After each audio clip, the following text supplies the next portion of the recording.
to facilitate the monetization of social media in Zambia. And this motion was seconded by Mr. Christopher Kangombe, who is a Kamfisa Member of Parliament. And just to make it mention that this particular motion was adopted. After that, Wengwa, Member of Parliament, Mr. Kasauto Mjelo,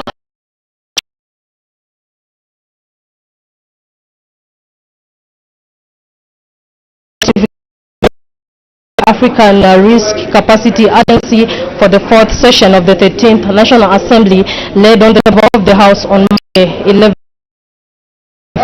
This motion was seconded by Parliament when a question motion was adopted. Thereafter, there was a resumption of debate on the motion of supply. This is the motion of 5th November 2024, which was moved by Finance and the National Planning Minister, Dr. Stumbeko Mopani, that House do now resolve into Committee of Supply on the estimates of revenue and expenditure year 5 to 2025, presented to the National Assembly in September 2024.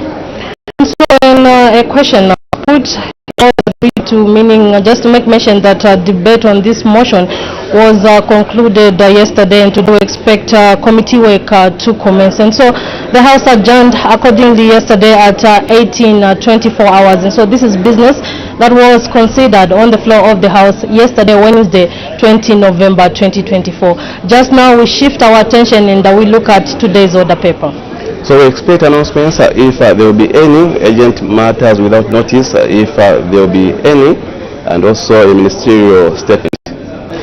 We expect the ministerial statement to be presented by the Minister of Mines and Minerals Development. This was on the details of the transaction between the government of the Republic of Zambia and Delta Mining Limited regarding shares in Mopani Copper Mines PLC. The House is also expected to consider 4 bills at second reading stage, and the first bill is the Income Tax Amendment Bill, National Assembly Bill number 22 of 2024 at a second reading, and the Value Added Tax Amendment Bill, National Assembly Bill number 23 of 2024 to be considered at a second reading. We also expect the House to consider the Customs and Excise Amendment Bill, National Assembly Bill number 24 of 2024, which is also coming at second reading stage. We also expect the House to consider the Zambia Revenue Authority Amendment Bill, National Assembly Bill number 26 of 2024, which is also expected to come up at second reading stage. And also commencement of committee work on the estimates of revenue and expenditure, including capital and constitutional and statutory expenditure. So we have a number of heads to be considered today. We expect the House to consider Head 01, Office of the President, State House, Head 02, Office of the Vice President, and Head 03, National Assembly. Head 05, Electoral Commission of Zambia. Head 06, Civil Service Commission, Office of the President. We also expect the House to consider Head 07, Office of the Auditor General, Head 08, Cabinet Office, Office of the President. Head 09, Teaching Service Commission, Office of the President. Head 19, Disaster Management and Mitigation Unit.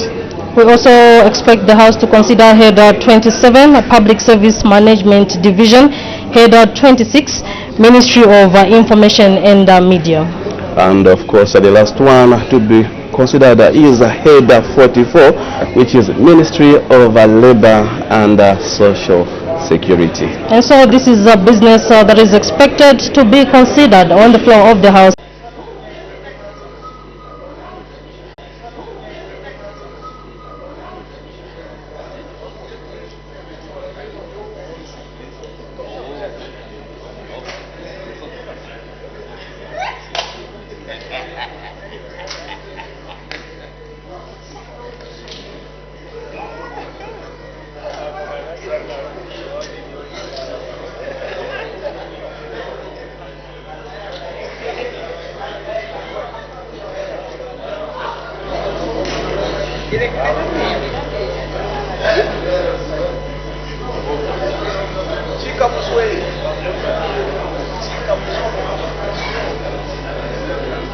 Honorable members of Parliament, Madam Speaker.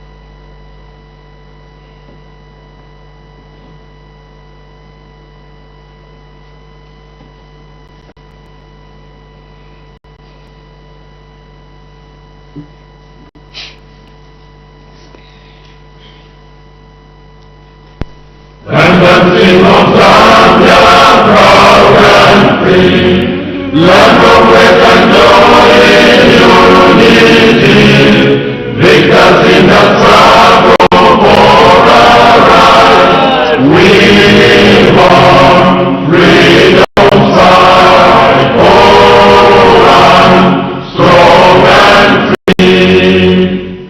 Africa is our motherland, passion with and blessed by God to them. Let us all have people join as one, brothers under the sun, oh, one, strong and free. One land and one nation is our pride, dignity and peace in Zambia's sky, like a noble eagle in its flight. Zambia, praise to thee, oh, one, strong and free. Praise be to God, praise be, let's celebrate Zambia, Zambia, Zambia. Remain we stand under the flag of our land. Zambia, praise to thee, oh, one, strong and free. Prayer. Almighty God, who in your infinite wisdom and providential goodness has appointed the offices of leaders and parliaments for the welfare of society and the just government of the people, we beseech you to consider with your abundant favor us, your servants, whom you have been pleased to call to the performance of such important responsibilities in this land. Let your blessing descend upon us here in Parliament assembled, and grant that we may, as in your presence, treat and consider all matters that shall come under our deliberation, in so just and faithful a manner as to promote your honor and glory, and to advance the peace, prosperity, and welfare of our country, and of those whose interests you have committed to our charge. Amen.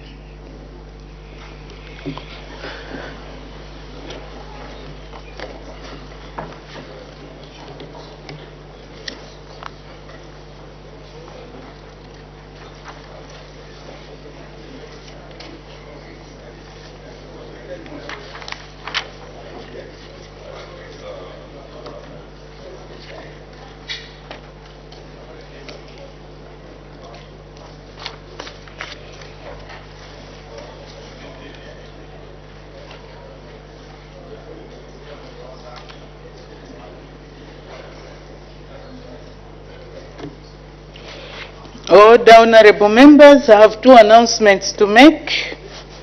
The first one, honorable members, I wish to recognize the presence in the public gallery of pupils and teachers from Munali Boys Secondary School in Lusaka District.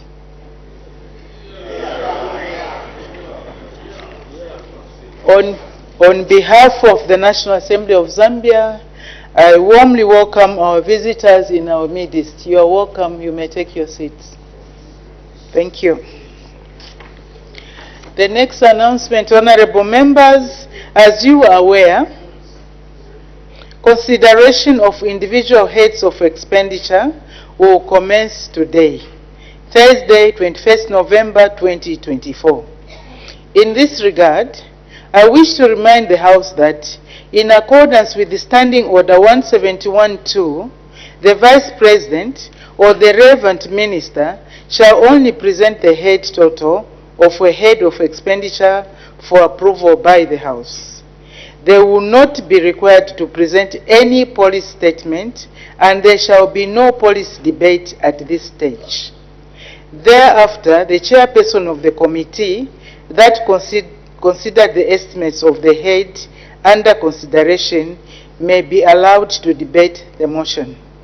However, members will be allowed to seek clarifications on the figure allocated to a head.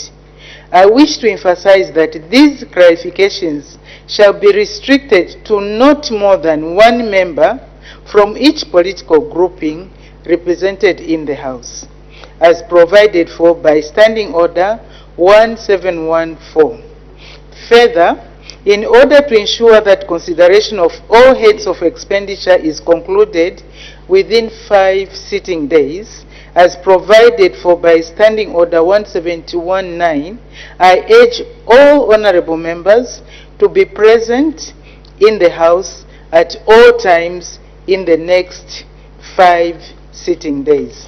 I thank you.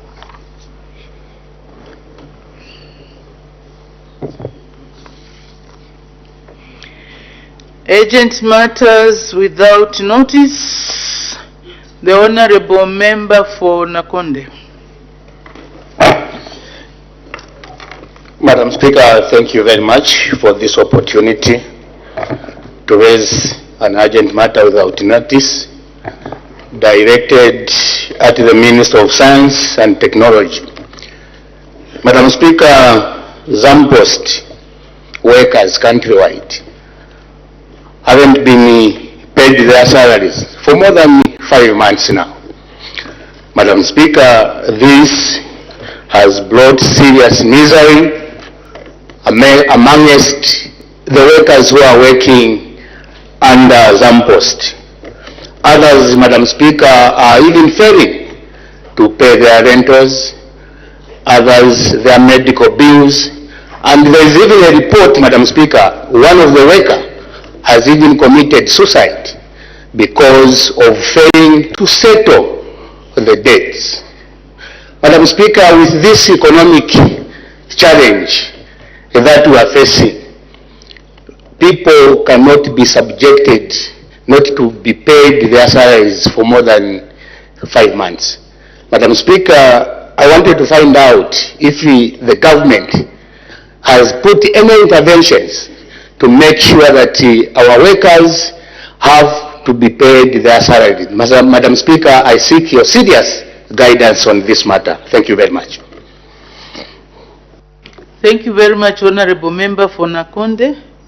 Clearly, this issue is not of recent occurrence. As you state in your matter, urgent matter without notice, apparently these members of staff from Zampost, former workers of Zampost, have not been paid for over 5 months. So the matter definitely does not qualify to be raised as an urgent matter without notice. I would suggest that you explore other means of bringing this issue to the attention of the relevant authority or minister. In the meantime, honorable members, also you are encouraged to engage the ministers on matters of this nature. Thank you. The next, the honorable member for Kwacha. Thank you, Madam Speaker. My urgent matter without notice is directed at the leader of government business, but I've noticed she's not available. And the acting leader of government business. Madam Speaker, in the late hours of yesterday, the district of Kitwe, and in particular my constituents, experienced heavy rains that has never been seen before, which can be likened to El Nino storm. And this has left devastating effects on many families. Houses have either been completely demolished or extensively damaged. Other houses have had their roofs blown off. I would like to know what measures, urgent measures, the government will put in place in view of this situation to alleviate the suffering of many families in my constituents, Kwacha.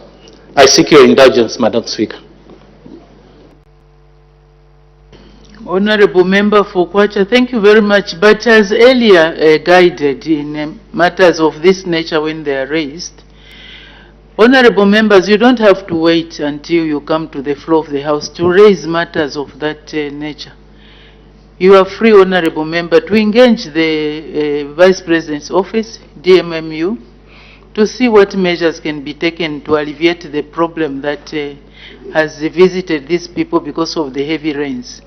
I know we've been crying for heavy rains. Now the rains have come. Of course, there are consequences. In Nyanja, they say, "Ulira mvula, sialira matopo," whatever it.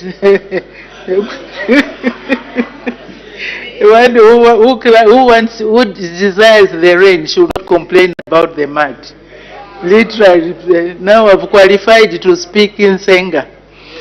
So please, honorable member for Kwacha, do engage the office of the Vice President to see what can be done. Of course, the issue is urgent, but with the rain season now, a lot more will happen because of the heavy downpour.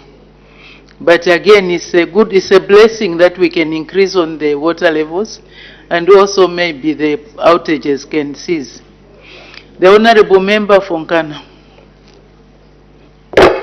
Madam Speaker, I rise on an urgent matter without notice directed to the Minister of Transport. In his absence, the acting leader of government business. Madam Speaker, the movement of people from one place to another is critical for commerce as well as generally for their survival. Hundreds of people today, Madam Speaker, are stranded across the country because of a standoff between public bus operators and RATSA. Is the Minister of Transport, Madam Speaker, in order not to come and inform the House and subsequently the entire country as to what has led to this standoff and subsequently the stranding of our people who would have traveled to find means of survival? I seek your indulgence.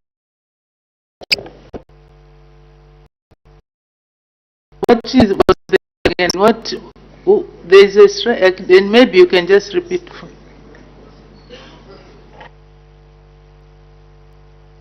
Madam Speaker, long buses or buses that travel long distances are not moving because of, or they just call it intercity buses. They are not moving today because of a standoff between RATSA and these operators. I think it is important that the Minister informs the public because the movement of people, Madam Speaker, is critical for their survival.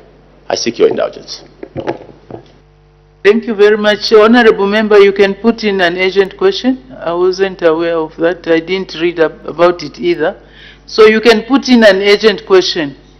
The Honorable Minister or somebody who is responsible for transport will be able to come and answer the question. I hope you have gotten the guidance, Honorable Member from Nkana, or shall we say the Honorable Mulam, on a lighter note.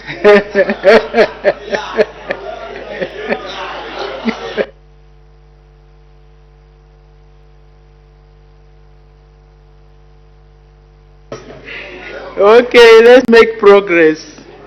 I have permitted the Honorable Minister of Mines and Minerals Development to present a ministerial statement. The Honorable Minister of Mines and Minerals Development.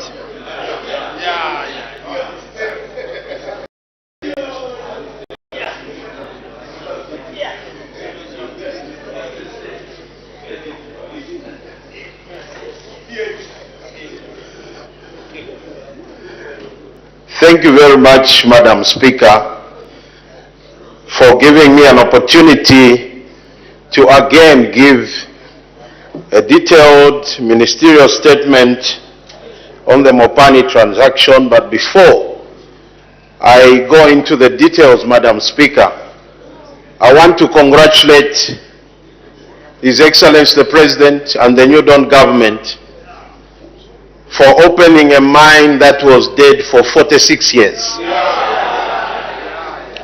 A mine called Kalengwa. And also to congratulate the President and the New Dawn government for bringing sanity to Munilonga and reopening the Kasenseli gold mine with a properly structured team and President Ichlema. Madam Speaker, I thank you for according me this opportunity to render a ministerial statement before this August House and to the nation at large on the full details of the transaction between ZCCM Investment Holdings and International Resources involving Mopani Copper Mines PLC. The statement follows a directive by you, Madam Speaker, following a point of order raised by Mr. Chinga Miyutu, Member of Parliament for Kalabo Central Parliamentary Constituency in Western Province.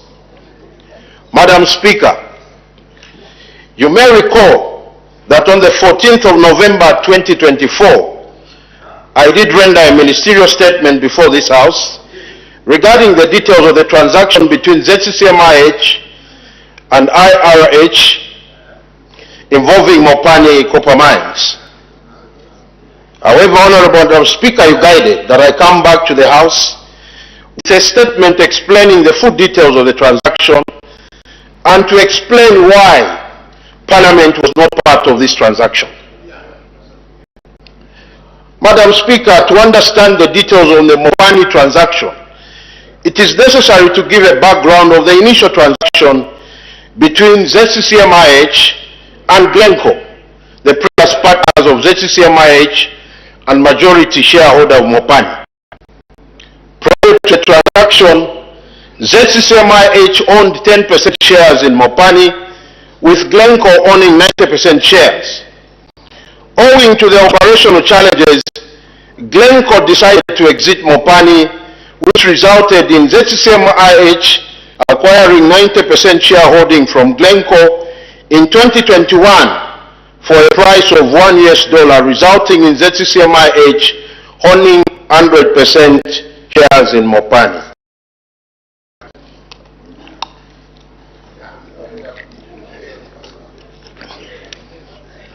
Madam Speaker, let me take this opportunity to inform the House that at the time that Glencore exited Mopani,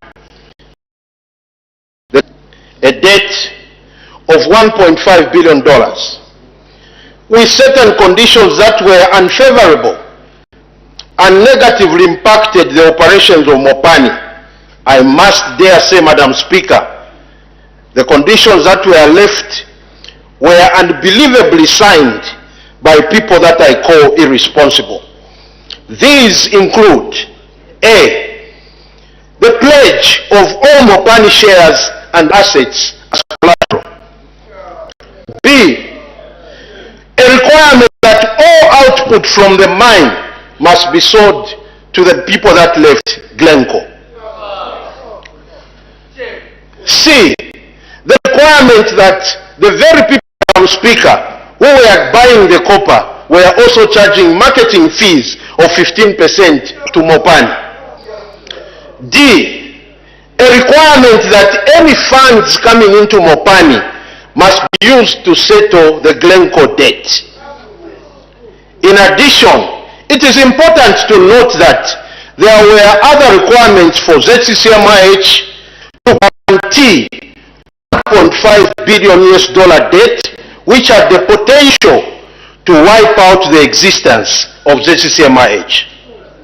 Madam Speaker, since the takeover of Mopani by ZCCMIH in 2021, there was need to inject capital into Mopani to finance various projects left uncompleted by Glencore, settlement of various creditors, and also to boost operations of the company.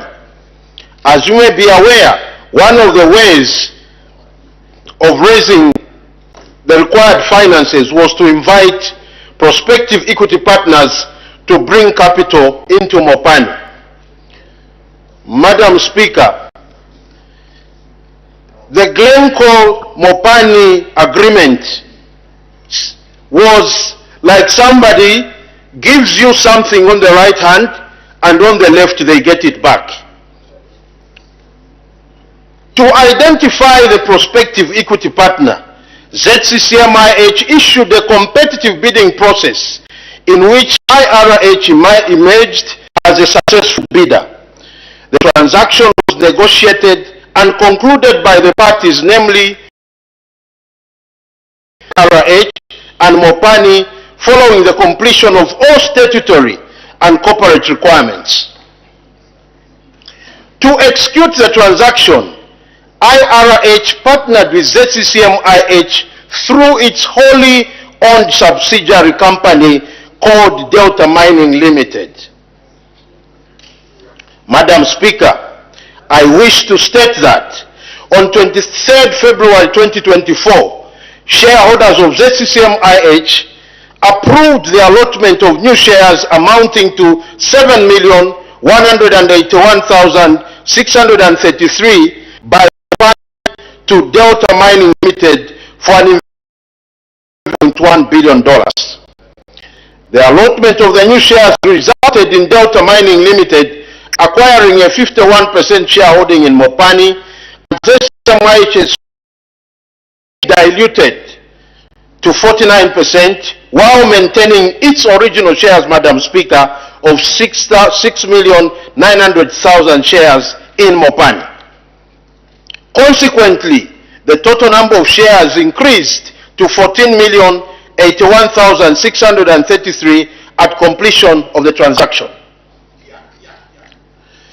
Madam Speaker, on the issue as to why Parliament was not part of this transaction, as is practice with government, the learned Attorney General guided that the transaction did not require to be brought before the Owners' House.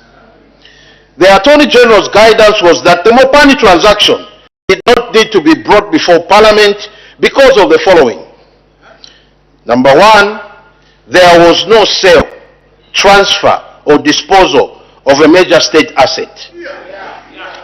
B, as defined by the Constitution, a major state asset includes a parastatal and also equity or shares held by the government.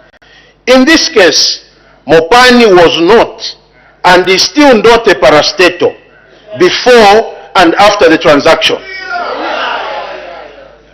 Further, see, Madam Speaker, government did not hold any equity shares in Mopani.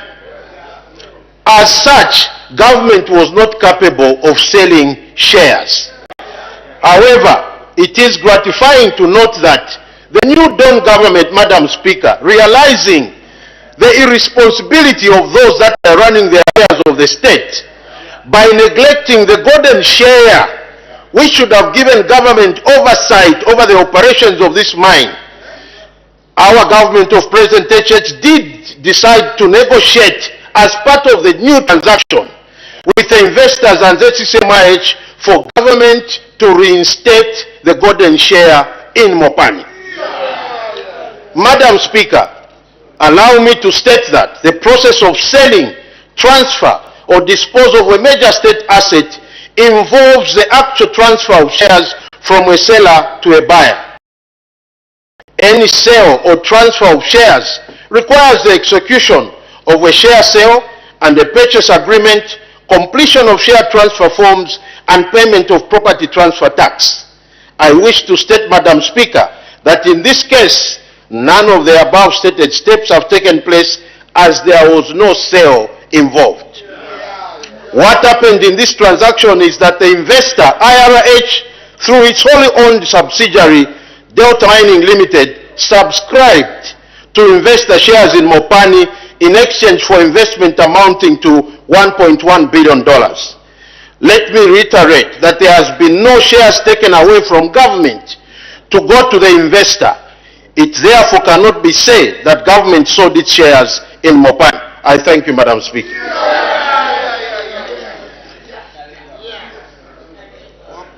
Thank you very much. Honorable members are now free to ask questions on points of clarification on the ministerial statement presented by the Honorable Minister of Mines and Minerals Development. I see some indications. I will try to balance the debate, so we'll see how it goes. The first question will be asked by the Honorable Member for Nkana.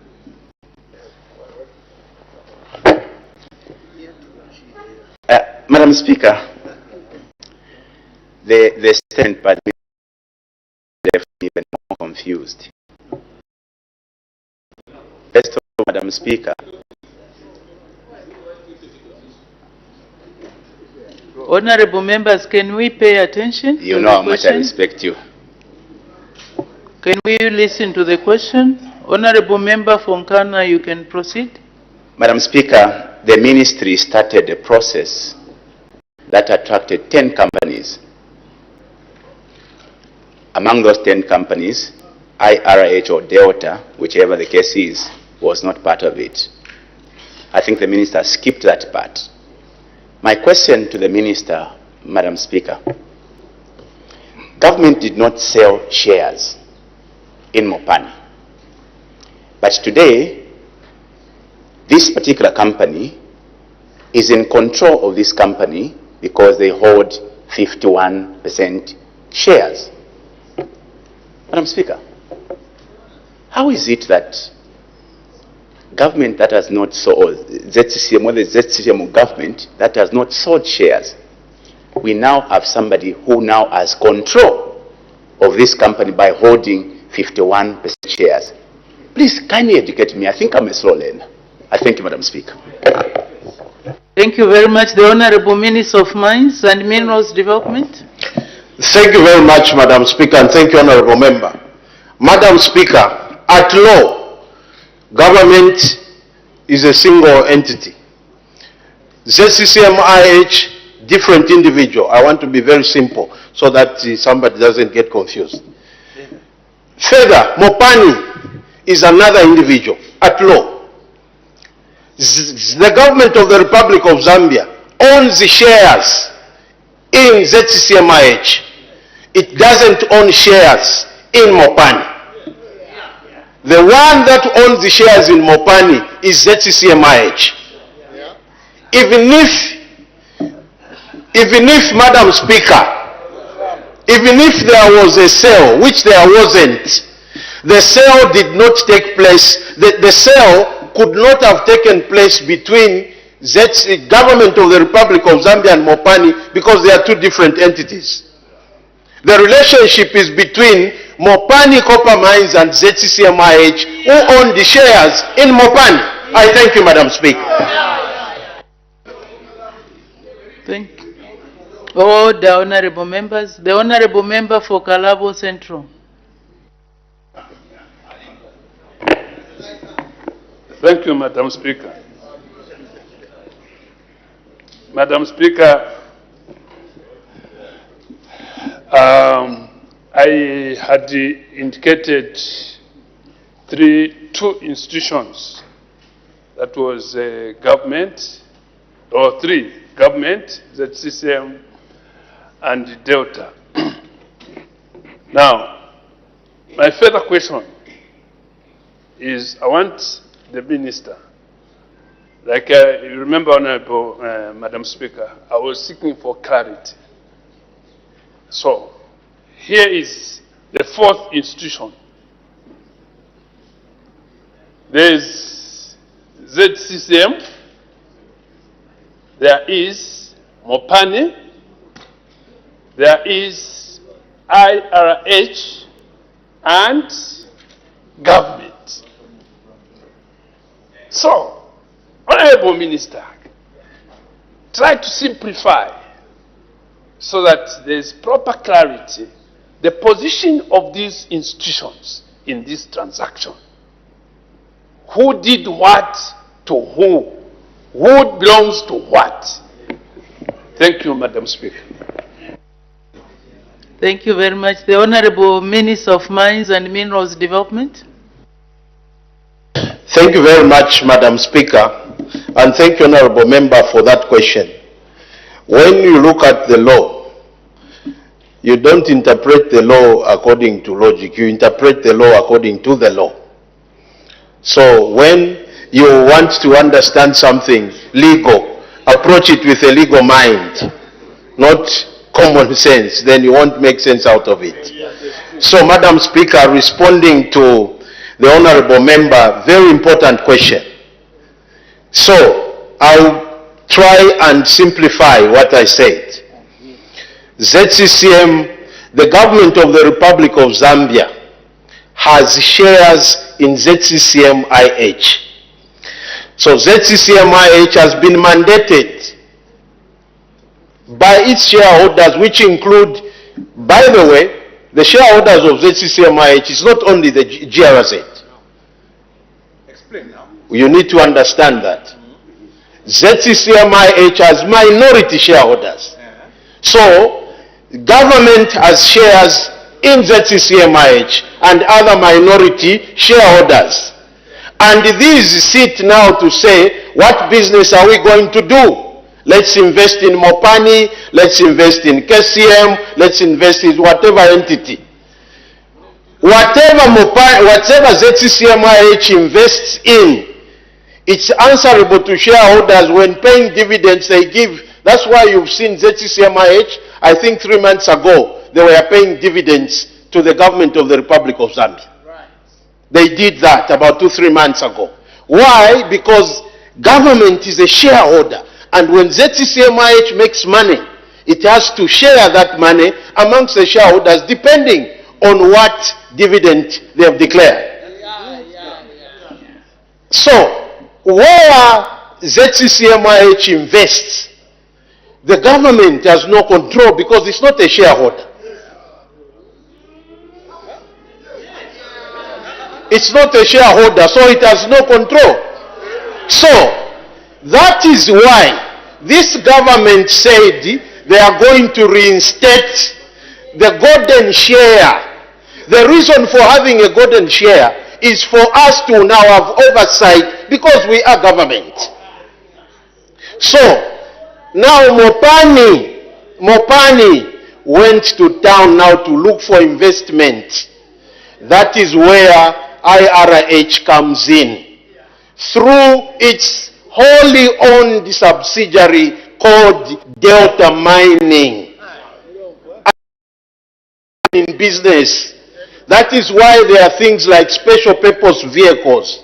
Special purpose vehicle, an SPV, is meant for a specific investment. So IRH said, since we are a holding company, I'll give an example, Galoon Holdings, holding company, it has Loose Court, it has Crest Chicken, it has Diamond Dale. All those are SPVs for those specific projects.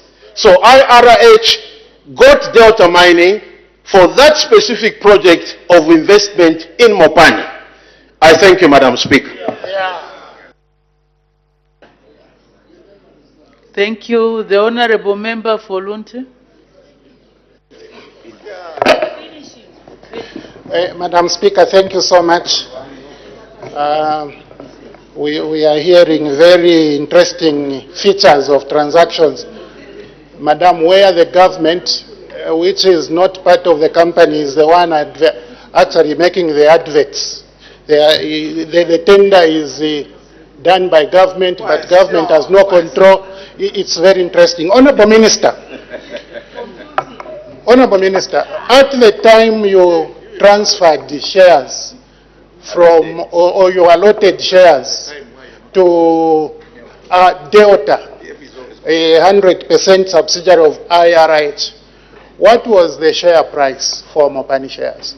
Thank you, Madam. The Honorable Minister of Mines and Minerals Development.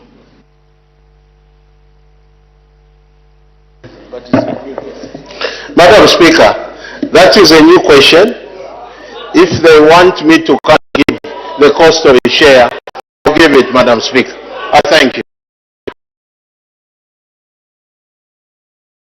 Honorable members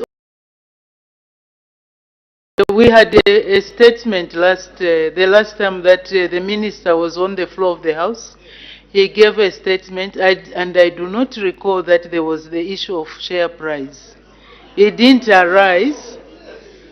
The price of the share did not arise, so it's let's restrict ourselves to the statement. If the honorable member wants to ask that question, maybe he can put in another question. You are not precluded from asking. Oh, apparently the honorable minister. Oh, the honorable minister of Mines and Minerals, welcome. The share price has arrived. It has arrived. The share price has arrived. Okay, so we make progress. Is the honorable minister? Yes, please. Madam Speaker, when I'm asked a question to say I'm supposed to bring a statement as to why, I'll restrict myself to that. I won't go all over the place. However, the share price was 86.33 US dollars, and I can explain why. The figure that I gave as the value of the shares that went to IRH, divide them by the $1.1 billion, then you get the share price. Thank you. All the honorable members, now we have to find a balance between mathematics and company law. We are learning. The honorable member for Luena.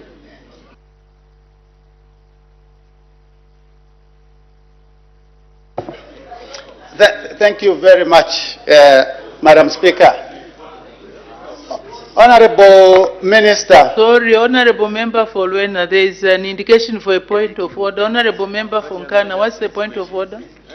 Madam Speaker, since the minister decided to respond to the question, I thought your guide was he could have skipped.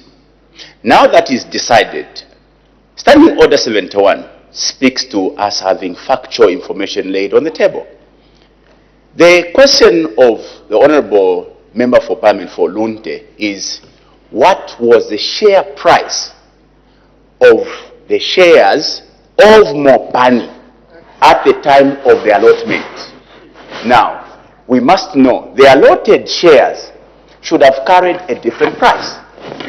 The shares of Mopani at the time of allotment should have carried a price. The response of the minister is referring to the shares of the allotted shares, because he's saying divide the 1.1 billion pledged investment by the 7 million, the number of shares, which is 7 million, which was allotted. The question is, what was the share price of the shares of Mopani at the time of allotment? That is what we want to hear, Madam Speaker. Thank you. Thank you, honorable members. Can we pay attention to guidance? I had earlier on indicated that that question was actually a new question, which we didn't want to take the honorable minister by surprise. So I don't know where the answer came from. Suddenly there was an answer, but definitely it could have been a wrong answer. Confirming the position that I had earlier said, that I think we leave that. If you want to ask another question, let's ask another question in terms of what was the share price of Mopani before the allotment, isn't it? Yes, before the allotment of the other shares. That will be the question. So let's leave that. Let's make progress. Honorable Member for Lunte, you can put a question to address that issue so that the Honorable Minister will come well prepared to tackle that question. No, just a normal question. The Honorable Member for Luena may continue. Thank you very much, Madam Speaker. Honorable Minister, you have indicated in your statement that there was an allotment of shares by the shareholders of Mopani to the investor that took overall that was coming to invest in Mopani, which was insolvent. In this process of allotment, and for purposes of clarity, so that people do understand what allotment is simply a creation of new shares which automatically leads to a dilution of existing shareholders as part of the approved share capital of an entity. My question, therefore, to you, Honorable Minister. My question, therefore, to you, Honorable Minister. Order, Honorable Member. Order. For those who declared they were getting confused, my question, therefore, to you, Honorable Minister. In this allotment of shares, did ZCCM IH lose anything or any value, or rather gained as a result of the 1.5 billion liability that it had inherited from Glencore, and the over 200 million that was being owed to the suppliers, and the onerous conditions that Glencore had imposed on ZCCM-IH when handing over Mopani? Did ZCCM-IH lose anything? Thank you. The Honorable Minister of Mines and Minerals Development. Thank you very much, Madam Speaker, and thank you, Honorable Member, for that very, very important question. And you were right the way you described allotment of shares. Madam Speaker, you remember in my statement I said, the way the Glencore transaction was structured, whoever signed it doesn't love this country. These are people that should be taken as criminals and taken to court and prosecuted. Because clearly, the PF government was reckless on this transaction. Number one, Madam Speaker, number one, they signed an agreement with Glencore, and Glencore tells them, I give you Mopani, here it is, but you owe me $1.5 billion.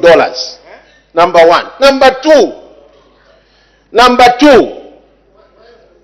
Number two, Madam Speaker, they say ZCCM-IH, whatever you do in Mopani, including selling a chair, me, the one that has given you back your Mopani, I must approve. Whatever you mine, before you sell, it's mine, I have the right of first refusal. You can't sell anywhere. Whether the price elsewhere is better than mine, you still have to come to me. Apart from that, Madam Speaker, apart from that, me, the one that is buying that copper from you, I'll also charge you marketing fees. As if I'm marketing for you, yet I'm buying from you. Madam Speaker, apart from that, Mopani had $220 million in Congole apart from the Glencore ones. It had the statutory obligations, and meaning Mopani was as good as being given nothing by Glencore.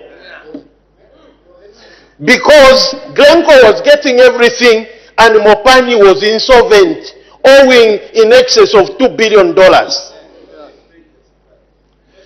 Madam Speaker, whenever Mopani mines, Glencore gets. We were remaining with nothing. That's why the company, even its shares of 6.9 million, were as good as valued at nothing. Because the company was insolvent. Meaning it had more debt because of the Glencore deal. And that is why when government looked at ZCCM, it told them, can you check your investments all over, including what you have in Mopani? The government of President Hakainde Hichilema.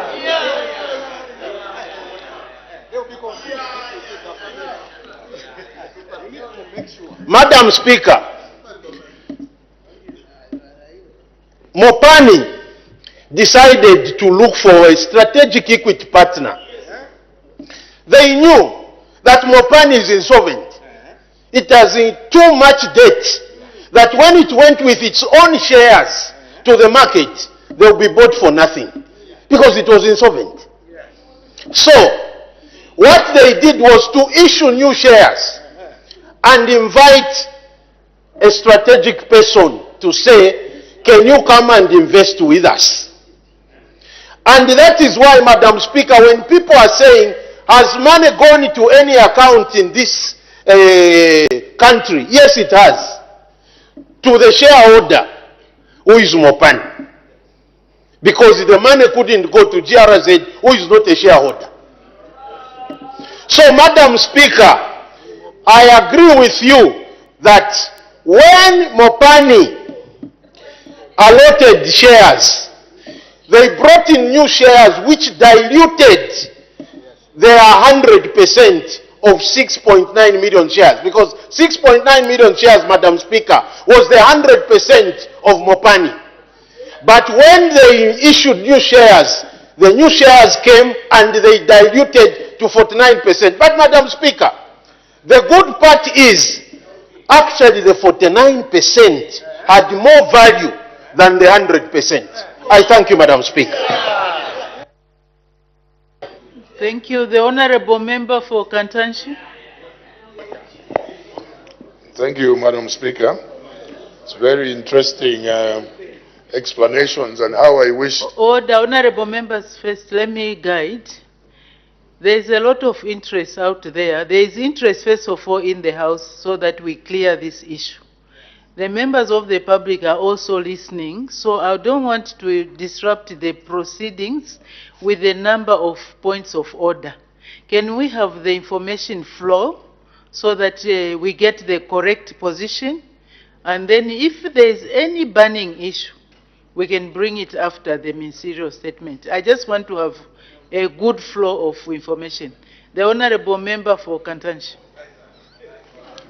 Thank you once more, Madam Speaker. I was just saying how I wish this information was given to us just when the decision and the investment took place, so that by now all these outstanding issues you have been raising would have been dealt with.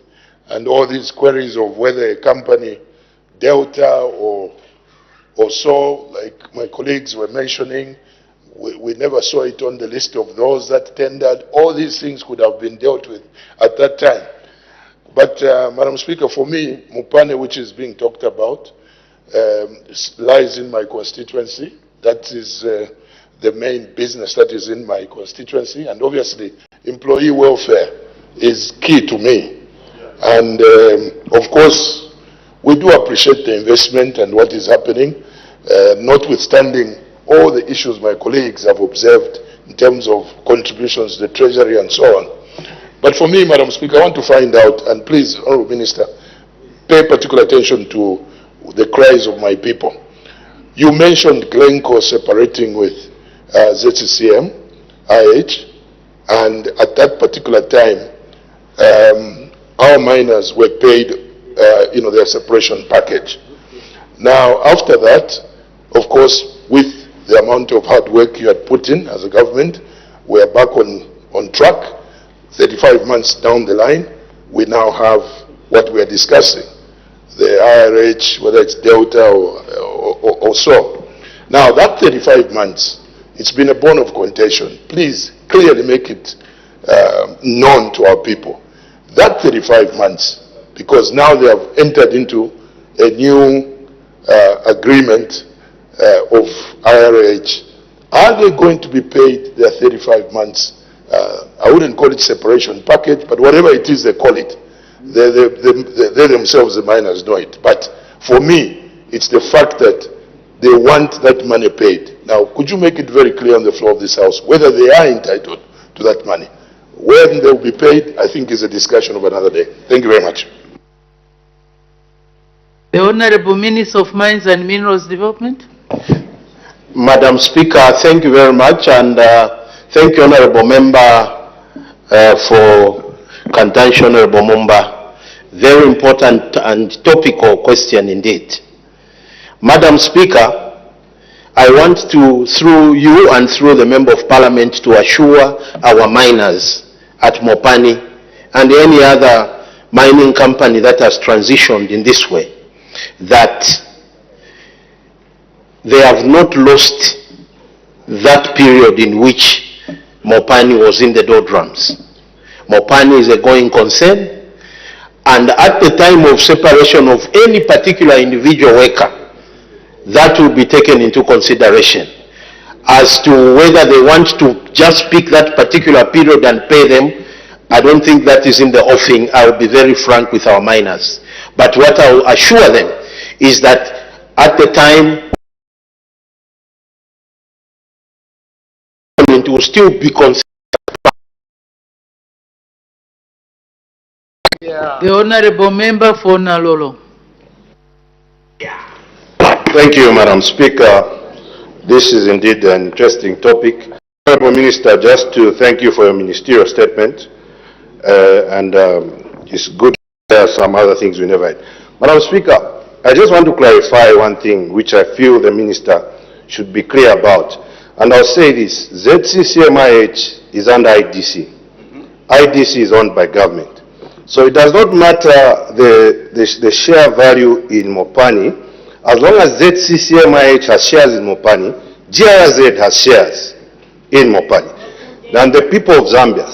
So, Madam Speaker, when the Minister says Mopani was bankrupt, it had shares which had a share value.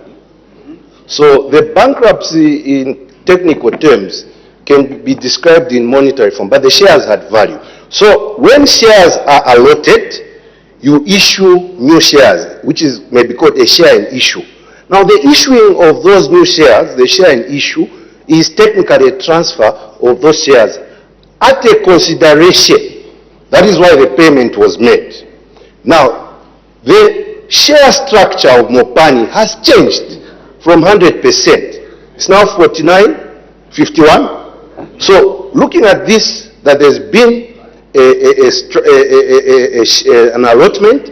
When shares are allotted, it is new shares that are created. Now, those new shares that are created are transferred for a consideration.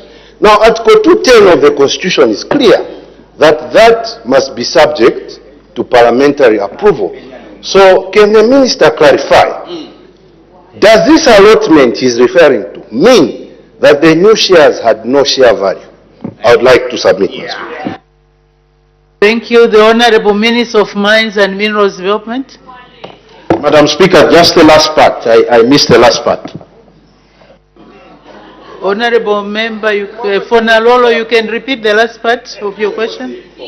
Madam Speaker, in simple terms, is the Minister confirming to this House that the new shares that were allotted, the share in issue, new shares, leaving those other shares, that have been transferred for a consideration, which is a payment, technically a transfer, and the Constitution says if there's a disposal or transfer, it must come. So is he submitting to this House that those shares had no share value? The Honorable Minister of Mines and Minerals Development. Madam Speaker, thank you very much, Honorable Member. I just gave the value of the shares that were allotted as 83, I said 86.33 per share. I thank you, Madam Speaker.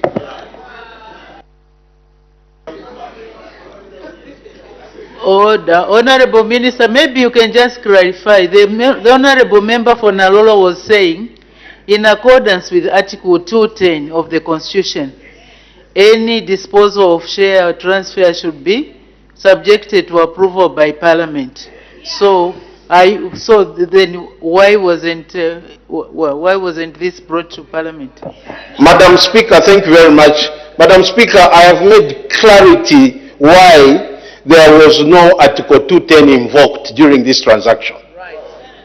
I made it very, very clear. I think the Honorable Member, you can even have access to the statement. I made a very clear statement as to why. I think everybody was listening. As to why the shares, we did not invoke Article 210. Maybe I read through again, Madam Speaker. Thank you. Maybe you can read through again, Honorable Minister.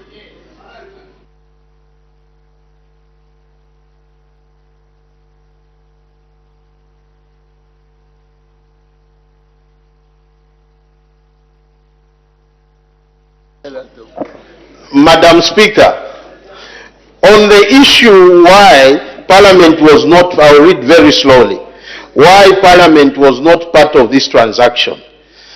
The Attorney General guided that the transaction did not require to be brought before this August House. The Attorney General's guidance was that the Mopani transaction did not need to be brought before Parliament because of the following. Number one, there was no sale. Equity, I repeat, in Mopani. As such, government was not capable of selling shares. I thank you, Madam Speaker. Thank you very much. The Honorable Member for Bangweru is joining us virtually. Honorable Member for Bangweru.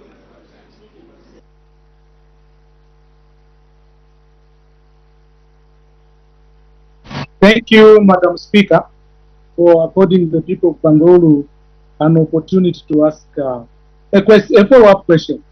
Just on the statement that the Minister has repeated.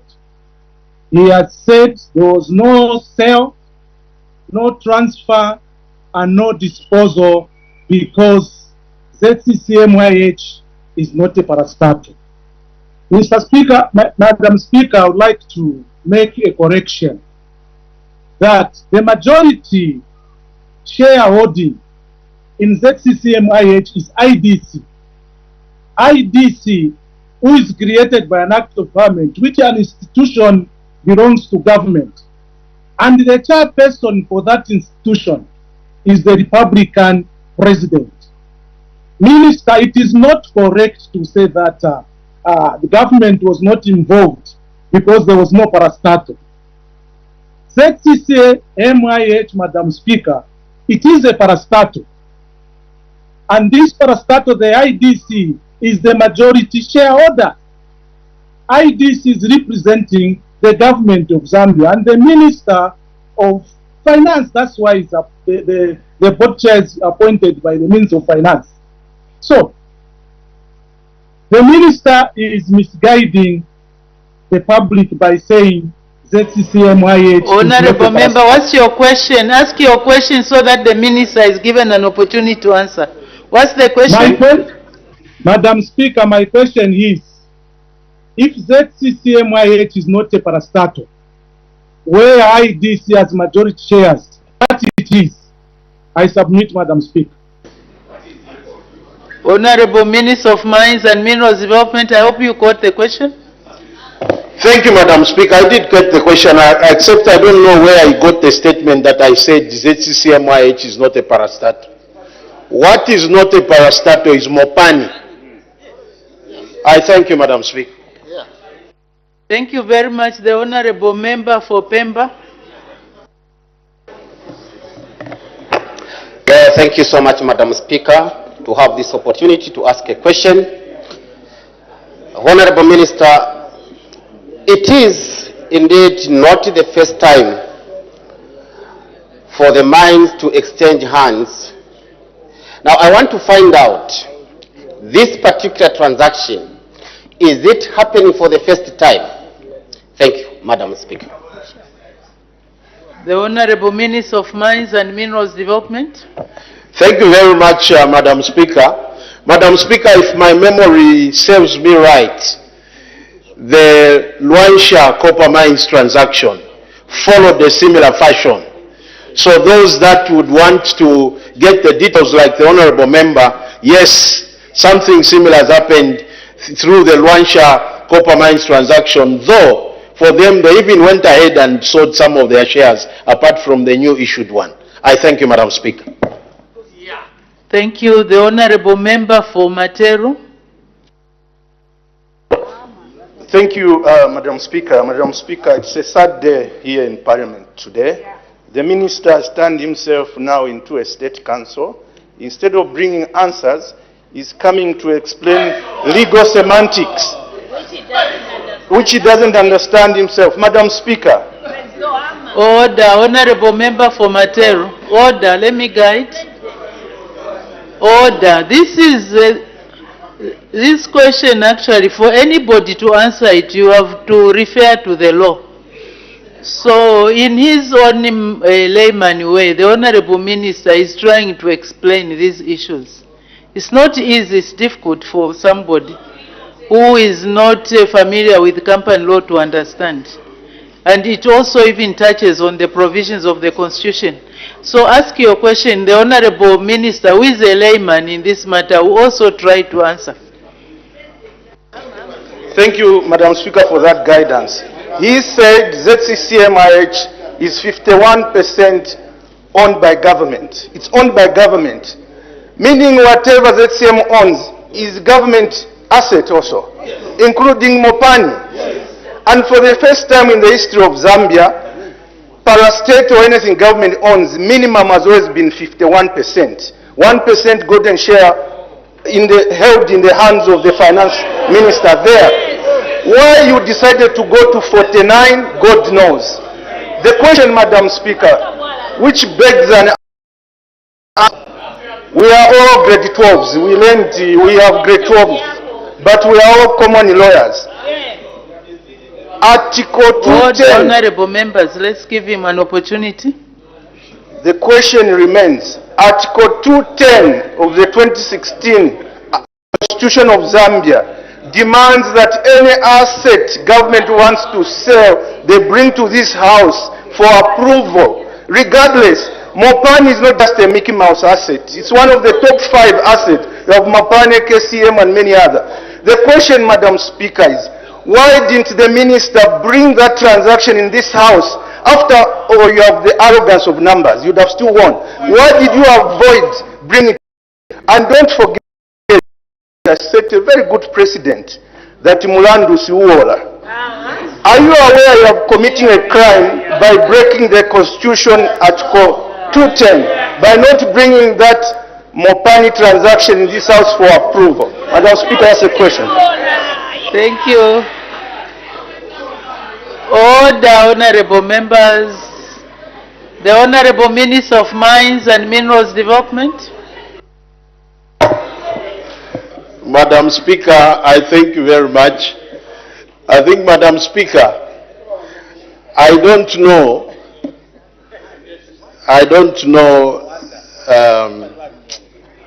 I want to be very careful with words. I want to be very careful with words because if an individual trying to rule this country can misinform the House that all parastatals is 51%, what is that? Because the Mopani government had 10% with Glencoe. Glencoe had 90%. So I don't understand. Even ZCCMIH, it is not true that government owns 51%. So please, let's get our facts right, Madam Speaker. I think people are just trying to be malicious. We have explained why this was not brought to Parliament. We would, in fact, the learned Attorney General did invite lawyers in the country that let's go and argue out this matter, whether it really needed Article 210 or not. But us as government, we did our consultations with the legal minds and we were advised. If anything, Madam Speaker, if we needed to come to Parliament, we have the numbers, we could have come and we could have passed this matter. I thank you, Madam Speaker. Okay, yes, there's an indication for a point of order, but this segment is concluded. We've run out of time. Honorable Member for Lunte, what's the point of order? Thank you very much, Madam Speaker. Madam Speaker, it is our requirement here to state facts when we submit to the House and to the people out there. Madam Speaker, I rise on this point of order on the Honorable Minister of Mines and Minerals Development and the Honorable Member of Parliament for Luwena, Honorable Anakoka. Madam, and it relates to shares the Honourable Member of Parliament for Luena claimed that the UPND government created shares. Madam Speaker, created shares and allotted. Madam Speaker, everyone knows that a company has got what is known as authorized capital. And out of the authorized capital, madam, you issue some shares or all of the shares. Afterwards, madam, you can issue the rest. And that's where the allotment is coming from. Now, Madam Speaker, before the allotment of the 7 million shares, Mopani was 100% held by ZCCMIH. Meaning, both issued and unissued capital belonged to Mopani, and it belonged 100% to ZCCMIH. Yeah. Madam Speaker. Yeah. Madam Speaker, how can the minister accept a misleading statement from my honorable colleague and even praise it that they created share capital instead of issuing shares or allotting shares from authorized share capital, which 100% belonged to the Zambian people through ZCCMIH, therefore requiring the allotment of shares to come to the floor of the House. I seek your serious ruling, Madam Speaker. All the honorable members, I don't know whether that's a point of order or a counter or a debate. We are just reopening the ministerial statement. The honorable minister has rendered this statement.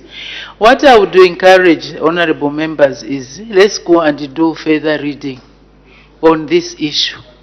And also let's read closely the provision of Article 210 of the Constitution and understand it and what is provided there. Maybe then we can be able to confront these issues properly, because we are missing somewhere. If you look at the Article 210, it clearly provides what the requirements are, including a prescribed form, in a prescribed manner. Now the question is there an act of parliament regulating this? There is no act of parliament. So there are so many questions that remain unanswered. So let's read the article first and understand it before we can confront. Honorable Member for Chifu, point of order on what? I was the one who was talking. Can we make progress? We have a lot of work actually. Can we make progress? I think that segment is closed. We make progress. I hope we have been able to learn something from this. And also, honorable members, please do research, do read when you have an issue like this so that you understand the issues better. The clerk will now read the orders of the day. The Income Tax Amendment Bill, National Assembly Bill number 22 of 2024, second reading. The Honorable Minister of Finance and National Planning.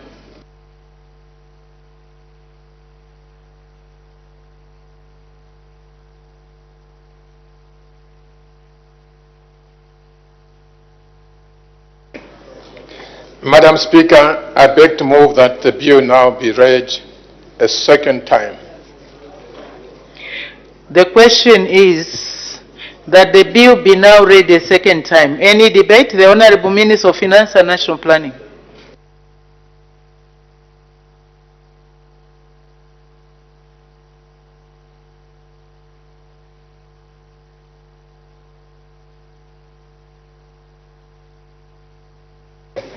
Madam Speaker, the bill before this House is principally seeking to amend the Income Tax Act so as to A, permit the deduction of the Skills Development Levy as a tax-deductible expense in advance of its payments to align with the accrual principles that apply for other deductions under the Act. B, extend advance tax on income at the rate of 15% to remittances and exports above 2,000 United States dollars or quarter equivalent made through a commercial bank by an account holder without a valid tax clearance certificate. C, provide an exemption on withholding tax on royalties. D, increase the bands for presumptive taxes by 20% for motor vehicles used for the carriage of persons. E, increase the corporate income tax rates from 15% to 20% for export of non-traditional products and the value addition to copper cathodes. F, provide a waiver for a penalty arising from an underestimation of a provisional return. G, mandate a person or partnership declared to be an agent to remit withheld tax before the return date is due. H, maintain the withholding tax rate on winnings from gaming, lotteries, and betting at 15%. And I, provide for matters connected with or incidental to the foregoing. Madam Speaker, this bill is straightforward and I commend it to the House and I beg to move. Thank you very much. Any further debate? The chairperson of the Planning and Budgeting Committee, the Honorable Member. Thank you, Madam Speaker. Madam Speaker, in accordance with its terms of reference, as provided for in Standing Order 204, number 4 of the National Assembly Orders 2024, the Planning and Budgeting Committee was tasked with scrutinizing the Income Tax Amendment Bill, National Assembly Bill number 22 of 2024. Madam Speaker, the Income Tax Amendment Bill seeks to amend the Income Tax Act Cap 323 of the laws of Zambia to introduce several reforms aimed at enhancing compliance and improving revenue mobilization. Notable among the proposed measures are the deductibility of the skills development levy, an increase in corporate income tax rates for the value addition of non-traditional exports, and the extension of adverse income tax to remittances and exports exceeding United States dollars 2,000 or the kwacha equivalent for commercial bank account holders without valid tax clearance certificates. In 2025, Madam Speaker, income tax is projected to contribute 65.8 billion kwacha, which represents 30.3% of the total domestic revenue. Enacting this bill is therefore crucial for achieving the fiscal objectives of the 2025 budget.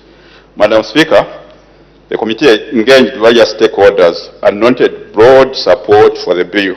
However, some concerns were raised regarding specific provisions. I will only highlight a few of these concerns, and therefore I do urge members to refer to the committee's report.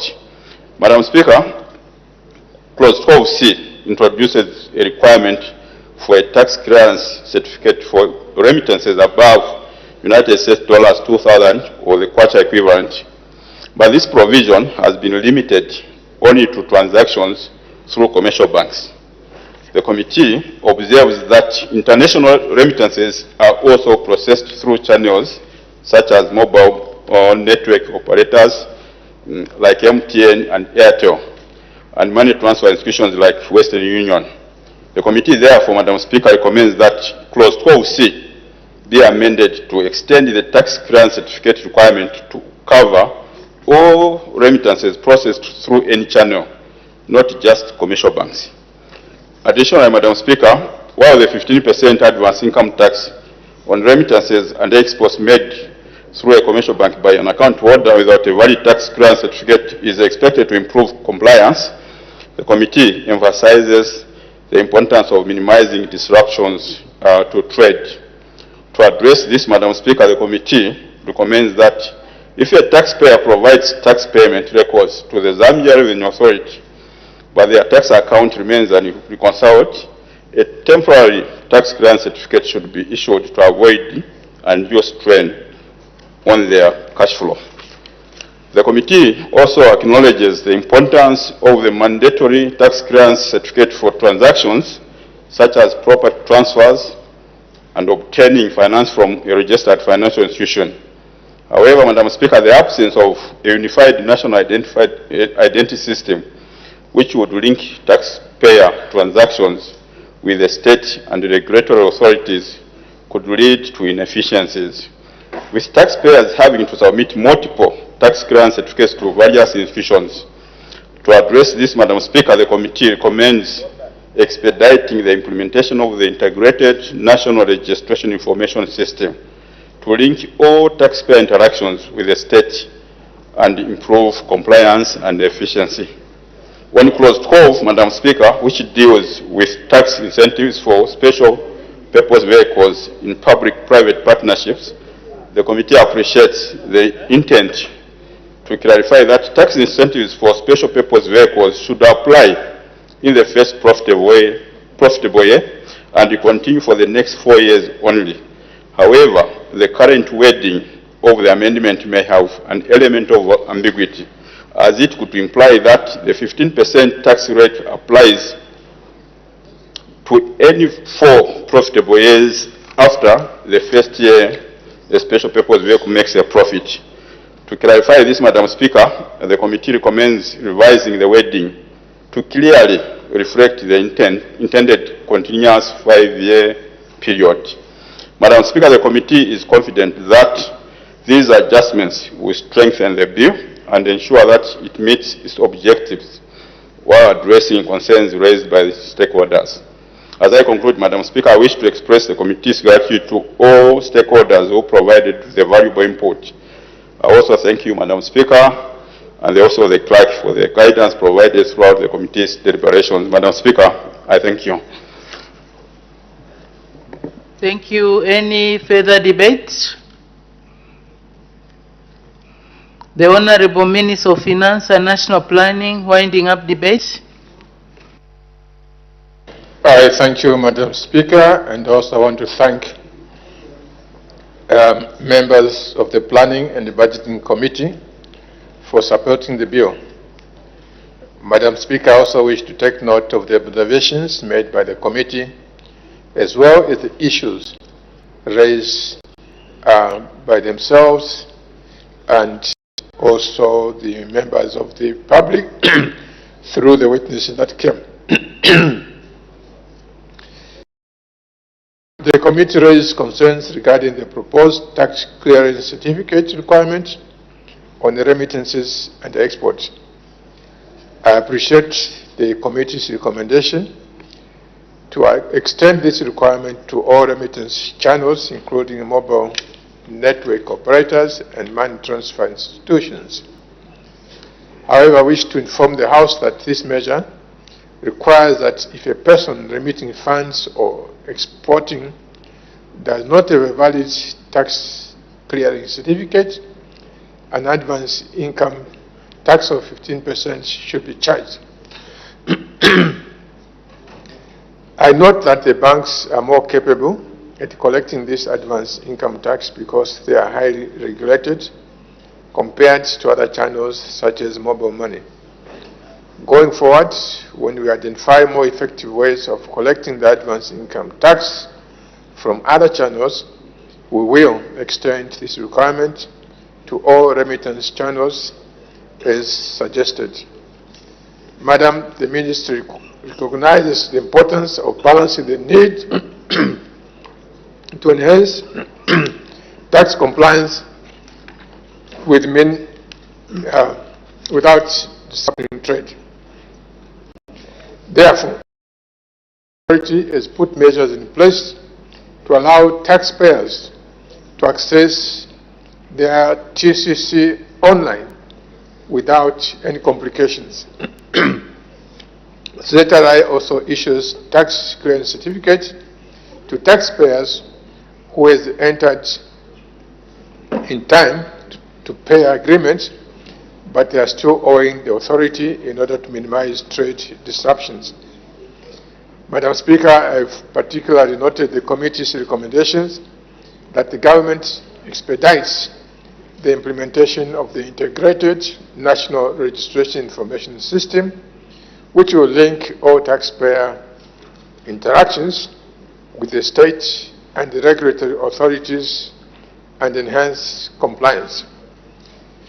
It's a very good suggestion, and we take note of it and endeavor to get it done. Madam Speaker, I beg to move.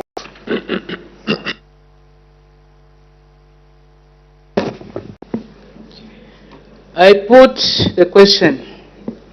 The question is that the bill be now read a second time. As many as are of that opinion say aye. Aye. Of the contrary say no. The ayes have it. The ayes have it. The question is resolved in the affirmative. Let the bill be read a second time. The Income Tax Amendment Bill, National Assembly Bill number 22 of 2024. Committee stage to be taken when?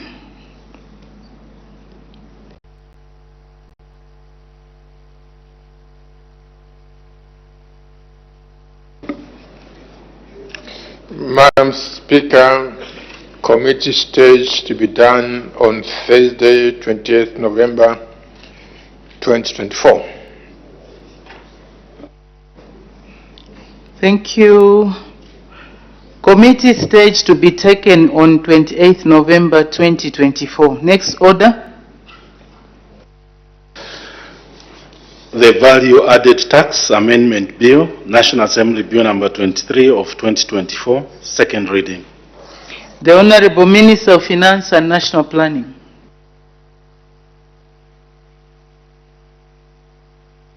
Madam Speaker, I beg to move that the bill be now read a second time.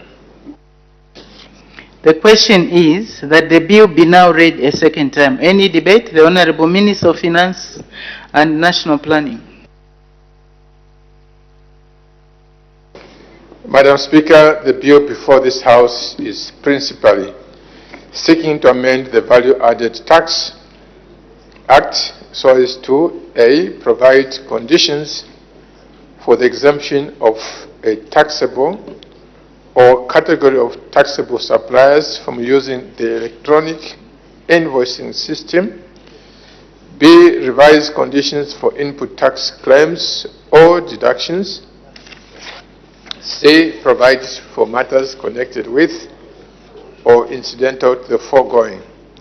Madam, this bill is straightforward and I commend to the House. I beg to move. Thank you. Any further debate? The chairperson of the Planning and Budgeting Committee, the Honorable Member for Momba.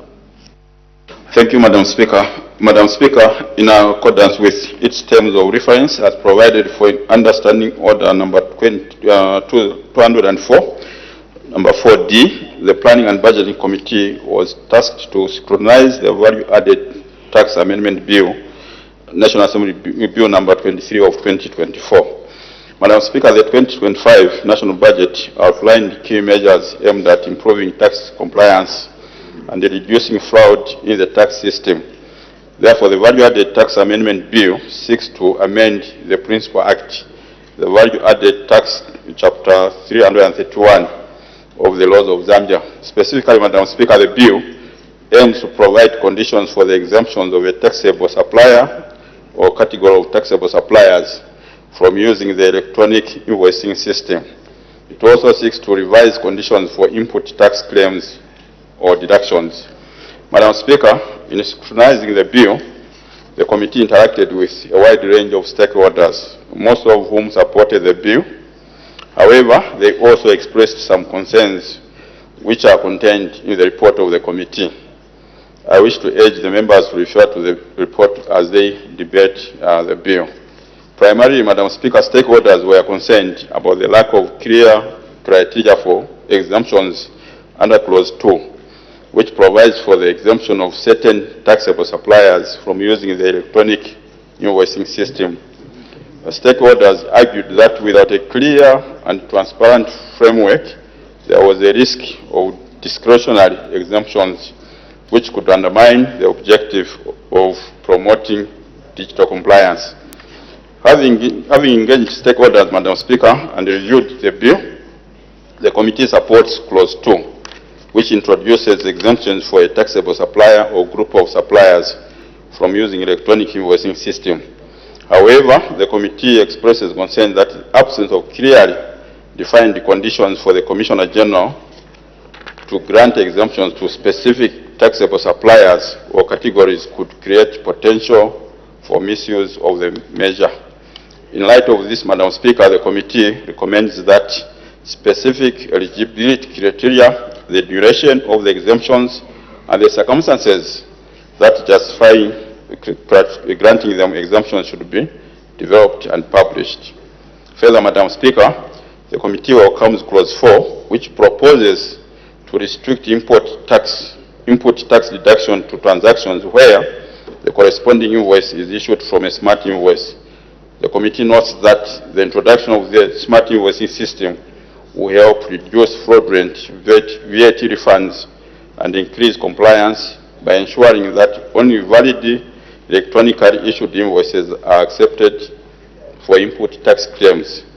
To foster transparency, Madam Speaker, and facilitate a seamless transition, the committee recommends that the Zambia Revenue Authority should clearly outline the specific sectors or categories of taxpayers that will be exempted from using the smart invoicing system.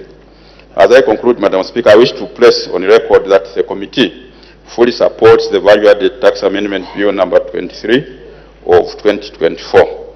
The committee believes that once enacted, the bill will play a crucial role in improving tax compliance, reduce fraud, and strengthen revenue collection in the country.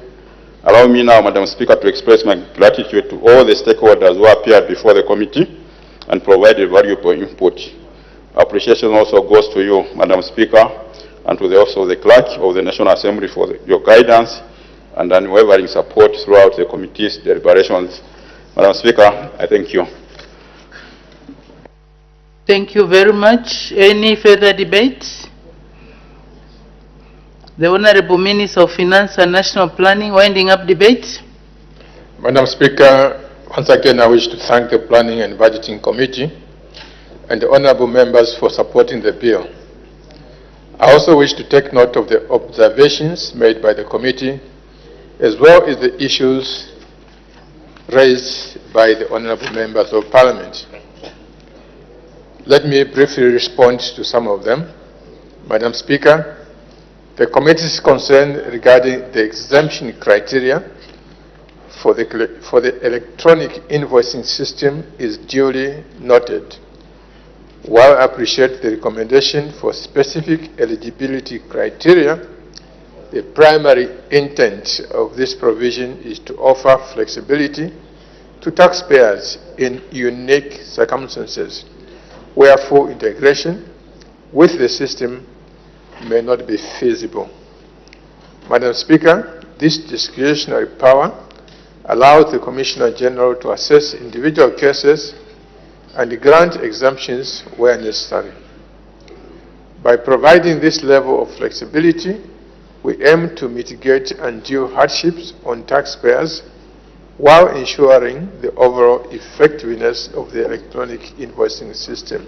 Madam Speaker, one of the notable recommendations the committee has made is for the Zambia Revenue Authority to define the specific sectors or categories of taxpayers that will be exempted from using the electronic invoicing system arising from the challenges of full integration. Madam, to ensure transparency and a smooth implementation of the process, the Ministry and ZRA will share with the taxpayers and the public information on the categories that will be exempted from using the electronic invoicing system to ensure a continued and predictable and conducive environment for business. Madam Speaker, I beg to move.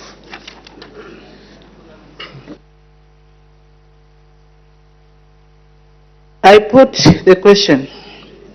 The question is that the bill be now read a second time As many as are of that opinion say aye. Of the contrary say no. The ayes have it. The ayes have it. The question is resolved in the affirmative. Let the bill be read a second time.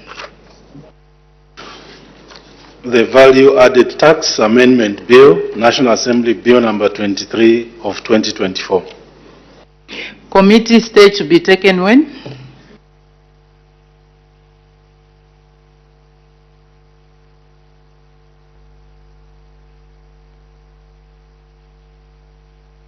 Committee stage, Madam Speaker, to be taken on Tuesday, 26th of November 2024.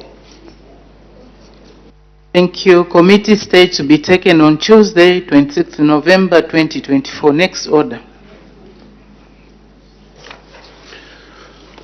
The Customs and Excise Amendment Bill, National Assembly Bill number 24 of 2024, second reading. The Honorable Minister of Finance and National Planning.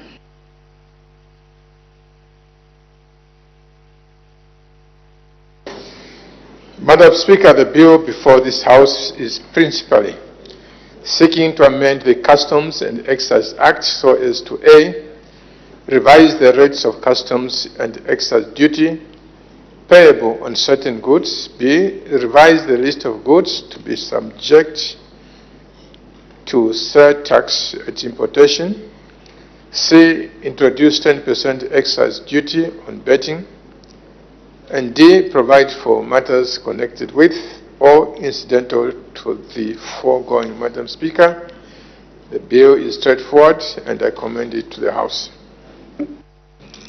Thank you very much. The question is that the bill be now read a second time. Any debate? The Honorable Minister of Finance and National Planning?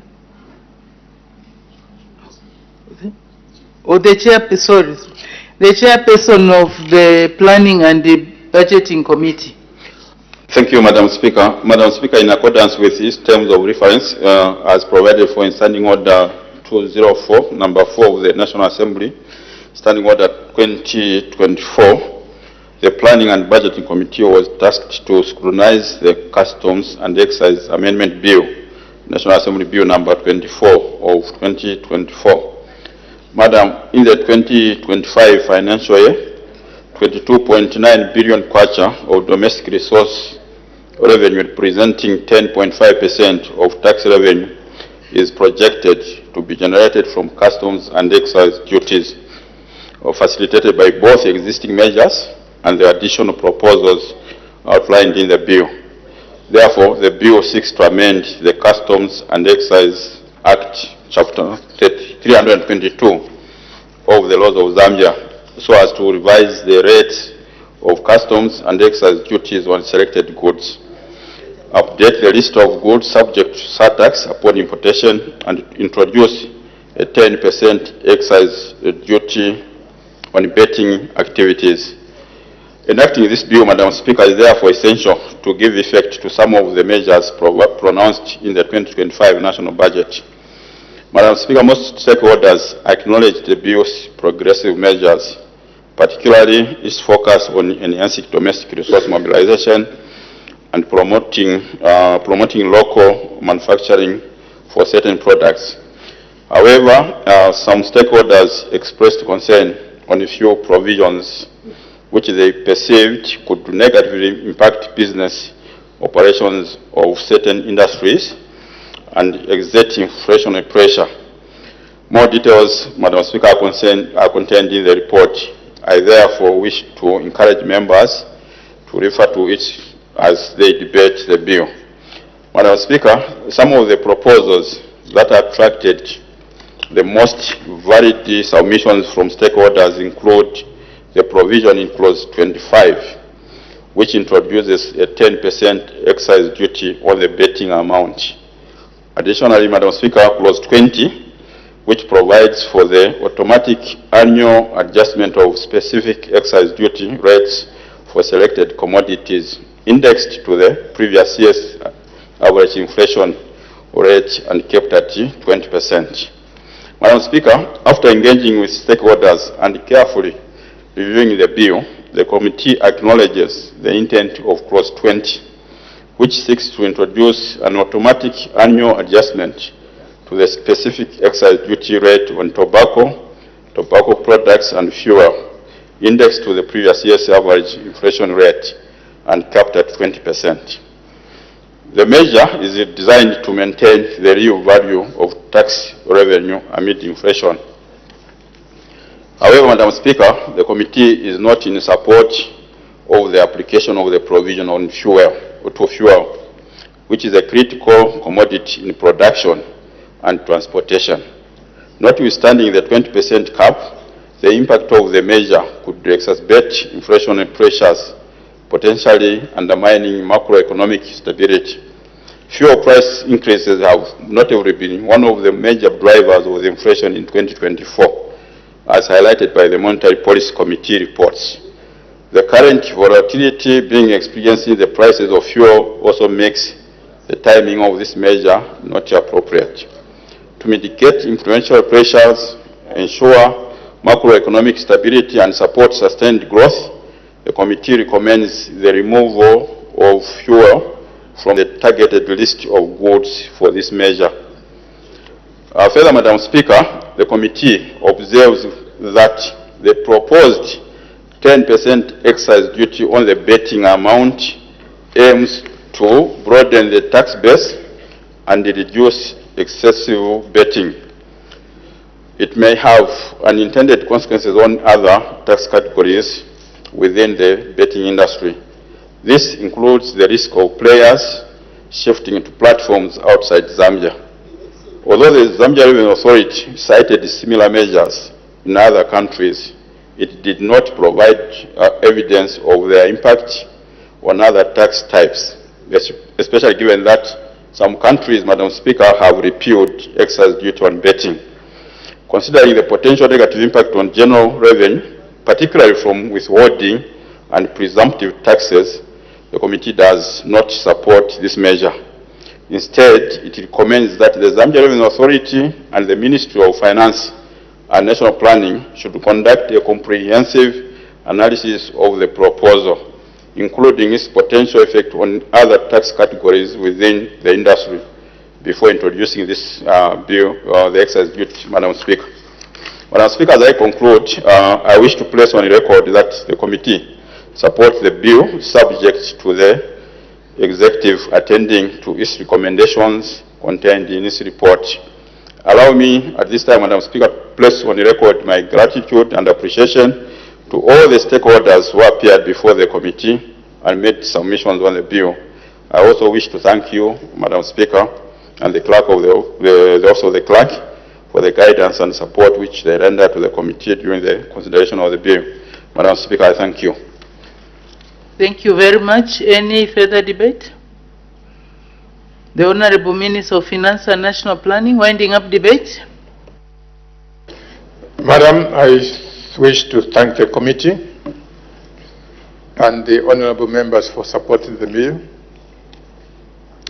Once again, I wish to take note of the observations made by the committee, as well as issues raised by the honorable members of Parliament. Madam Speaker, on the proposed introduction of 10% excise duty on betting, stakeholders were concerned about the possible negative implications of this measure. Stakeholders cited Kenya and Tanzania as examples where revenues from the betting sector dropped significantly after introduction of such an excise tax. Madam Speaker, while the concerns raised by the stakeholders regarding the potential to impact negatively of a 10% excise duty, while these concerns are valid, it's crucial to weigh these against the potential benefits. Countries like Tanzania and Kenya offer valuable examples. I wish to inform this House that Kenya has excise duty on betting at the rate of 12.5% of the amount staked, which is higher than what we are proposing. In this regard, I wish to say that since the committee stage is some days ahead, we'll continue making consultations, and depending on what we find, we may make some amendments. So we will revisit the issue in the next few days and come back possibly with some amendments.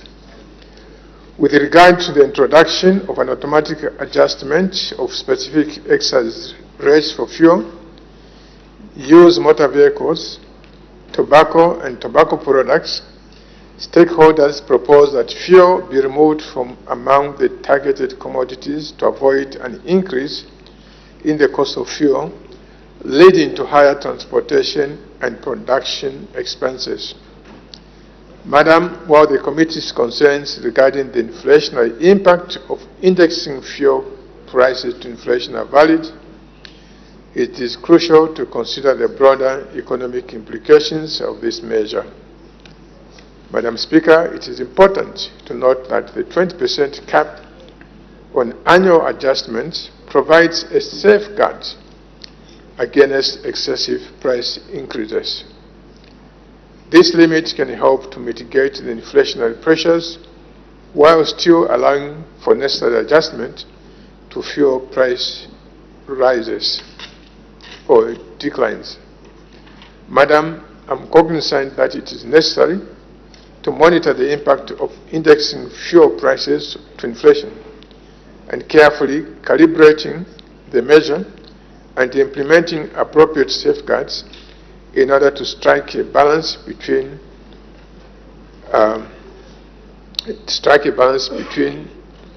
maintaining the real value of revenue under the specific rate excise tax regime and mitigating inflationary pressures. Madam Speaker, regarding the proposed increase in the excise duty for tobacco and tobacco products, the committee noted that the measure would encourage smuggling and illicit trading, potentially reducing government's gross excise revenue collections. I'm aware that the proposed increase can potentially increase incidences of smuggling. Smuggling and illicit trade are some of the vices that ZRA is continued to contend with. Tobacco and tobacco products are among the goods that are commonly smuggled into Zambia. Current interventions to curb smuggling include the requirement to affix tax stamps on cigarette packages. Tax stamps are a compliance tool to show evidence of the payment of excise duty. However, the current tax stamp scheme is manual and prone to fraud and does not cover any other excisable products. Over the medium term, 2025-2027, government will introduce electronic stamps to improve excise duty collection on excisable products, including cigarettes, to enhance monitoring and curb smuggling and illicit trade. Madam Speaker, I beg to move.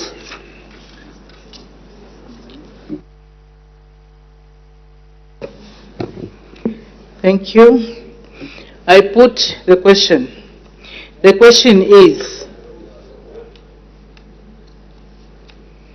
Honorable Member for Mongo Central, order. I put the question. The question is that the bill be now read a second time. As many as are of that opinion say aye. Aye. Of the contrary say no. The ayes have it. The ayes have it. The question is resolved in the affirmative. Let the bill be read a second time. The Customs and Excise Amendment Bill, National Assembly Bill number 24 of 2024. Committee stage to be taken when? On Thursday, 28th November 2024, Madam Speaker. Thank you. Committee stage to be taken on Thursday, 28th November 2024. Next order. The Zambia Revenue Authority Amendment Bill, National Assembly Bill number 26 of 2024, second reading. The Honorable Minister of Finance and National Planning.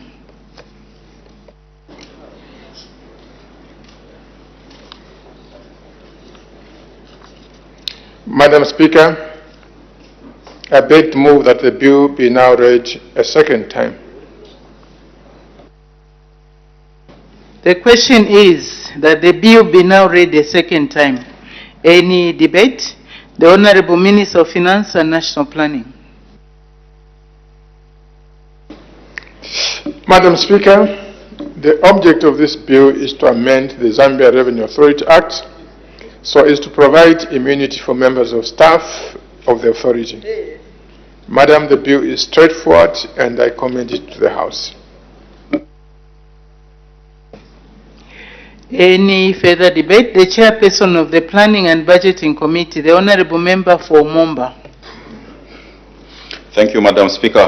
Madam Speaker, in accordance with its terms of reference as provided for in Standing Order 204, number 4 of the National Assembly Standing Orders 2024, the Planning and Budgeting Committee was tasked with scrutinizing the Zambia Revenue Authority Amendment Bill, National Assembly Bill number 26 of 2024.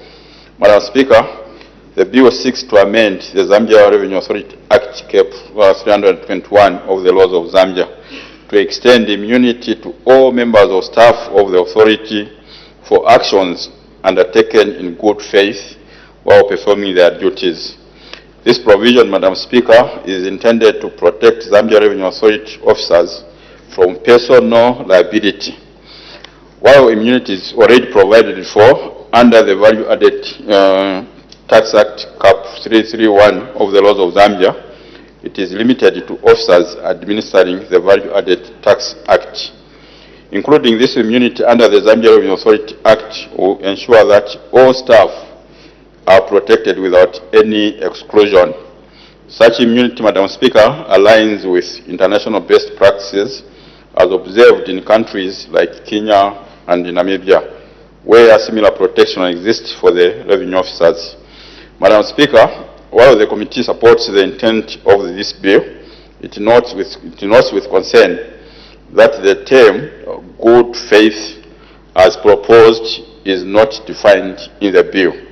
This lack of clarity creates a degree of ambiguity and raises the risk of abuse or misapplication of the provision. It is important, Madam Speaker, to ensure that immunity is not misused as a shield for negligence, dishonesty, or actions undertaken contrary to the law. To address this, the committee recommends that the term good faith be explicitly defined in the bill to mean, among other things, acting honestly, diligently, and in accordance with the law. This definition will help establish a statutory framework that promotes accountability while protecting staff from undue liability. Furthermore, Madam Speaker, the committee recommends that the Zambia Revenue Authority, in consultation with relevant stakeholders, develops a comprehensive handbook to provide guidelines on the application of the provision on immunity by the end of the first quarter of 2025. This handbook, as has been done in Kenya, should outline the conditions for immunity, exceptions, and procedures for claiming immunity. Such a document will set clear expectations, enhance the consistency of application, and build public confidence in the authority's operations. Madam Speaker, the committee also underscores the importance of harmonizing this amendment with the forthcoming tax administration legislation. This act, when enacted, Madam Speaker, is expected to provide, among other things, a broader framework for accountability, dispute resolution, and oversight, ensuring a cohesive approach to both protecting Zambia Revenue Authority staff and safeguarding the interests of the public. As I conclude, Madam Speaker, allow me to express the committee's support for the bill. on condition that the aforementioned recommendations are considered favorably by the executive.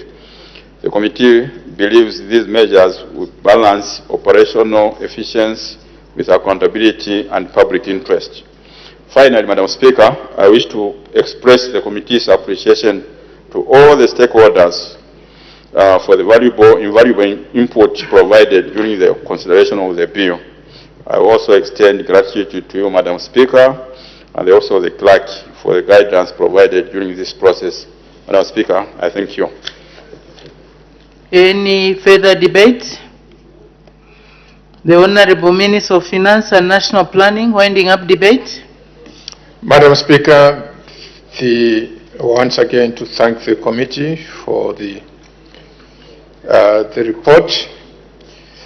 Just to quickly respond and indicate that the immunity being proposed in the bill is a standard provision in our statutory laws, and most government agencies already enjoy this provision.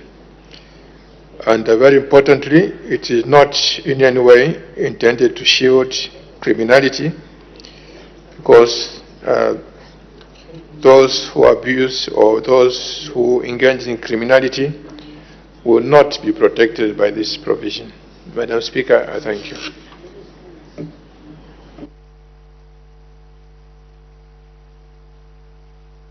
I put the question.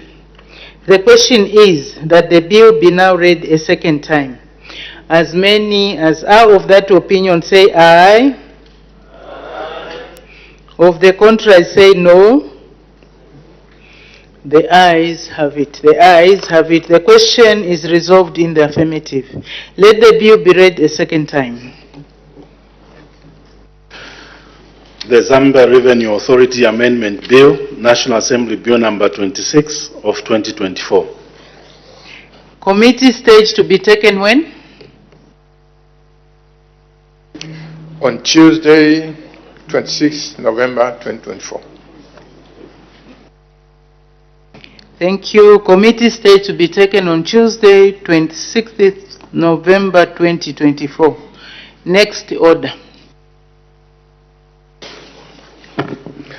Estimates of revenue and expenditure, including capital and constitutional and statutory expenditure, Committee of Supply, commencement of committee work. The House will now resolve into committee.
Government of the Republic of Zambia, estimates of revenue and expenditure for the year 1st January 2025 to 31st December 2025.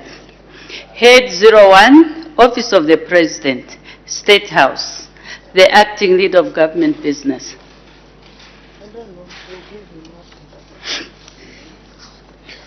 Madam Chairperson, I beg to move that heads total 135,620,674 kwacha be approved in respect of Head 1, Office of the President, State House, in line with the programs as outlined in the Yellow Book. The question is that heads total 135 President, State House, in line with the programs as outlined in the Yellow Book. As many as are of that opinion say aye. Of the contrary, say no. The ayes have it. The question is resolved in the affirmative. Head total 135,620,674 kwacha is approved in respect of head 01, Office of the President, State House, in line with the programs as outlined in the Yellow Book, and is ordered to stand part of the estimates.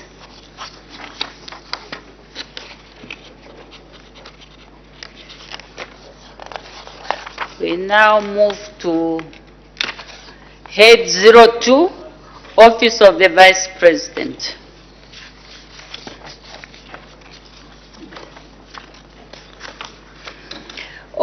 Head 02, Office of the Vice President, the acting lead of government business. Madam Speaker,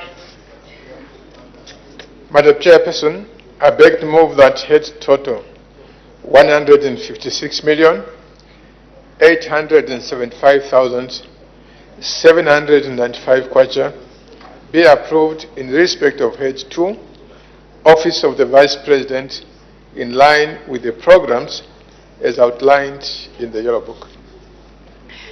The question is that head total 156,875,795 kwacha be approved in respect of head 02, Office of the Vice President, in line with the programs as outlined in the Yellow Book. Any debate? Any objection? I put the question. The question is that head total 156,875,795 kwacha be approved in respect of head 02, Office of the Vice President, in line with the programs as outlined in the Yellow Book. As many as are of that opinion say aye. Of the contrary, say no.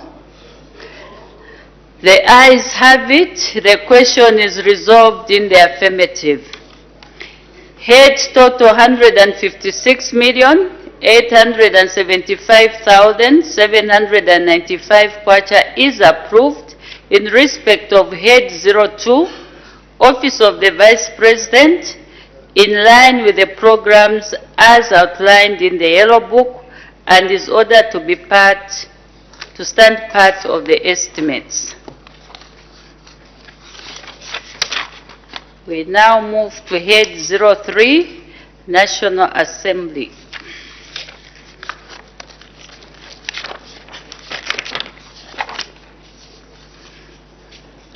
Head 03, National Assembly, the acting lead of government business. Madam Chairperson, I beg to move that head total 1,20,452,356 kwacha be approved in respect of head 03, National Assembly, in line with the programs as outlined in the Yellow Book. The question is that head total 1,20,452,356 kwacha be approved in respect of head 03, National Assembly, in line with the programs as outlined in the Yellow Book. Any debate? The Honorable Minister of Finance and National Planning. There's an amendment.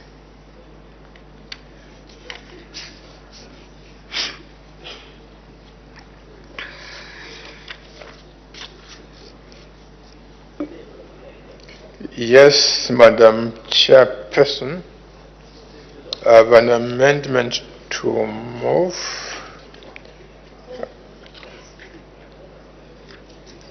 I can't find the document.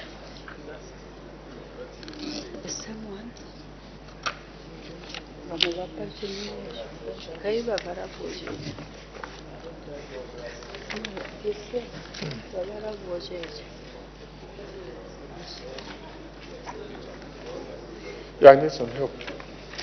It's the same.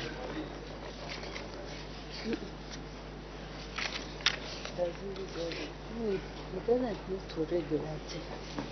It's just written. But usually, yes.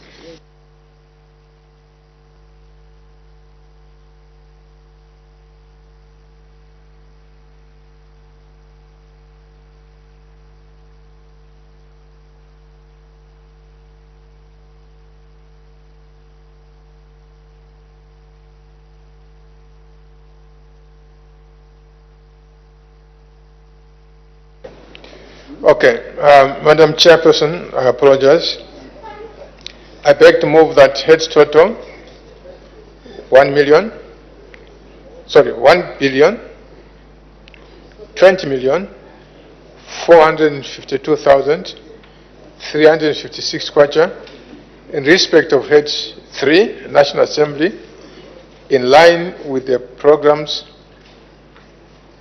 as outlined in the Yellow Book, be amended with words as circulated. The question is that heads total 1,20,452,356 kwacha in respect of head 03, National Assembly, in line with the programs as outlined in the Yellow Book, be amended with words as circulated. Any debate and objection? Amendment is agreed to. Just a reminder, honorable members, as per tradition, the House does not debate itself. In this regard, I'll proceed to put the question. I put the question. The question is that head total 1,20,452,356 kwacha as amended in respect of head 03, National Assembly, in line with the programs as outlined in the Yellow Book, stand part of the estimates. As many as are of that opinion say aye. Aye. Of the contrary say no. The ayes have it. The question is resolved in the affirmative. Head total 1,20,452,356 kwacha as amended in respect of head 03, National Assembly, in line with the programs as outlined in the Yellow Book, is ordered to stand part of the estimates.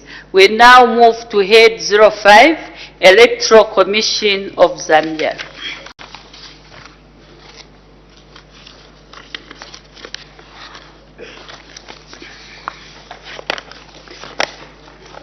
Head 05, Electoral Commission of Zambia, the acting lead government business.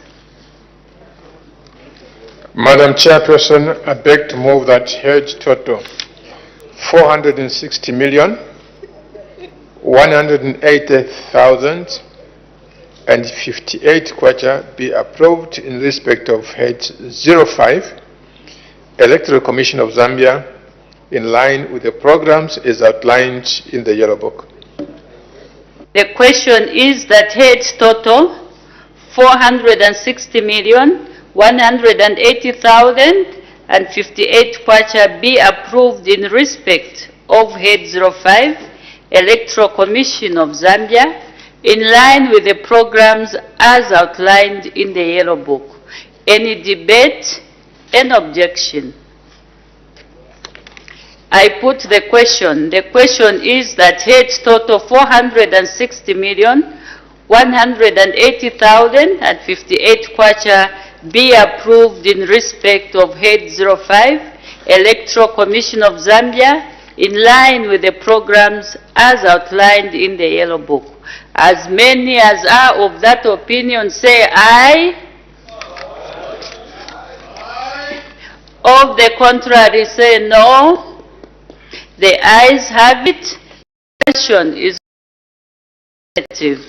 Head total 460,180,058 kwacha is approved in respect of head 05, Electoral Commission of Zambia, in line with the programs as outlined in the Yellow Book and is ordered to stand part of the estimates. We now move to Head 06, Civil Service Commission, Office of the President.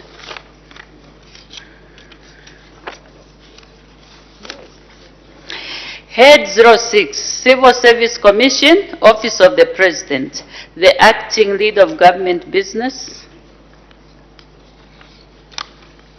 Madam Chairperson, I beg to move that head total 22,369,902 kwacha be approved in respect of Head 06, Civil Service Commission, Office of the President, in line with the programs as outlined in the Yellow Book.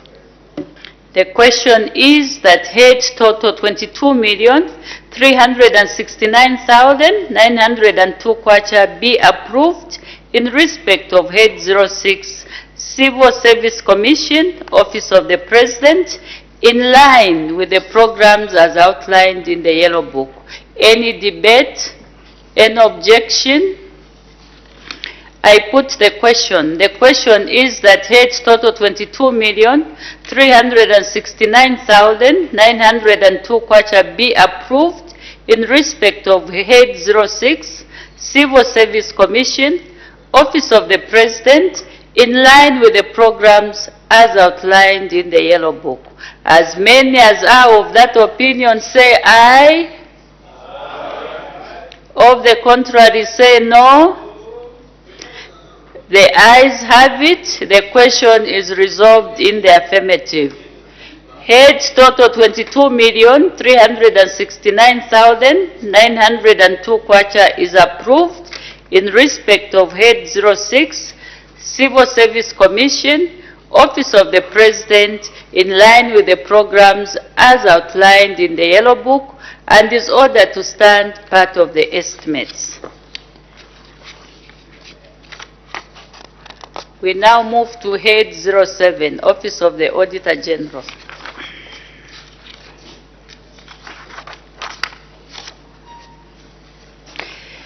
Head 07, Office of the Auditor General, the Acting Lead of Government Business.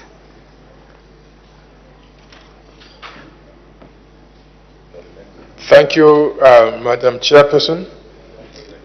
Madam Chairperson, I beg to move that heads total 252,264,875 kwacha be approved in respect of Heads 07, Office of the Auditor General, in line with the programs as outlined in the Yellow Book.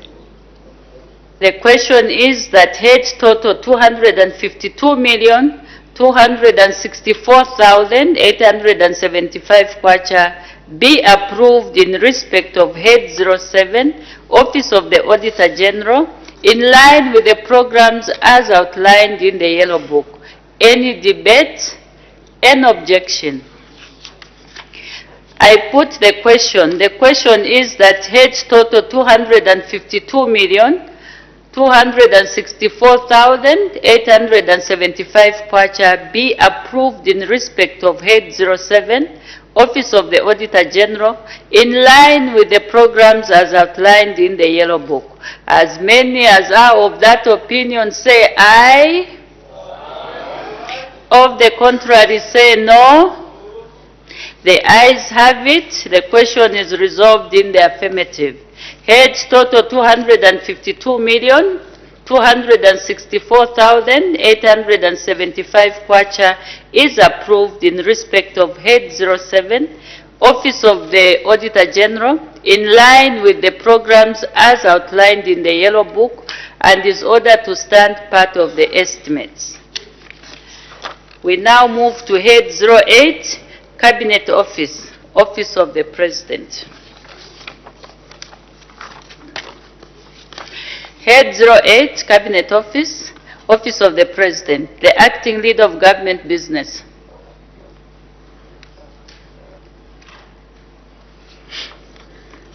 Thank you, Madam Chairperson. I beg to move that heads total 687,230,698 kwacha be approved in respect of head 8, Cabinet Office, Office of the President, in line with the programs as outlined in the Yellow Book.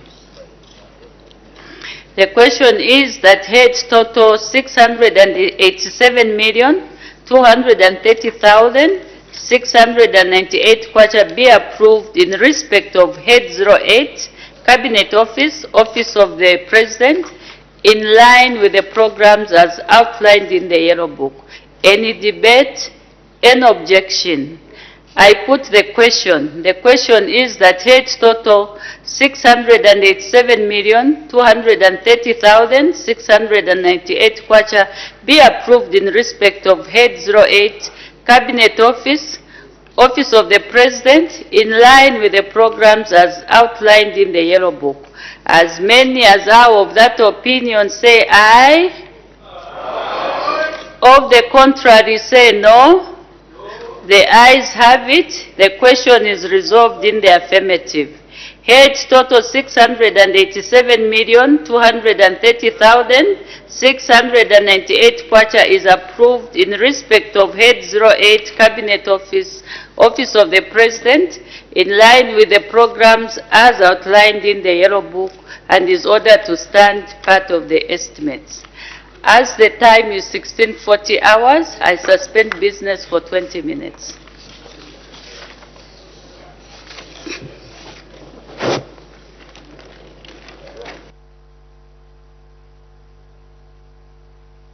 For a 20-minute health break, and so expect business of the House to resume at about 17 hours. And at the time, Madam First Deputy Speaker was suspending business. The House had resolved into Committee of Supply, and they are considering estimates of revenue and expenditure, including capital and constitutional and statutory expenditure. And so the House had just finished debating, considering head 008, which is Cabinet Office, Office of the Vice President, and the total allocation of 687,230,698 kwacha is what has been approved to this head. And so when business resumes at about 17 hours, we expect the House to continue considering other heads that are still coming up for consideration. Just now we look at some of the business that has been considered on the floor of the House from the time business resumed at 14:30. Yes, so when business resumed at 14:30, Madam Speaker did make two announcements. And in the first announcement, she did recognize the presence in the public gallery of pupils and teachers from Munali Boys Secondary School in Lusaka district. And on behalf of the National Assembly of Zambia, Madam Speaker did welcome the visitors to the National Assembly. In the other announcement, Madam Speaker informed the House that consideration of individual heads of expenditure will commence today, Thursday, 21st November 2024.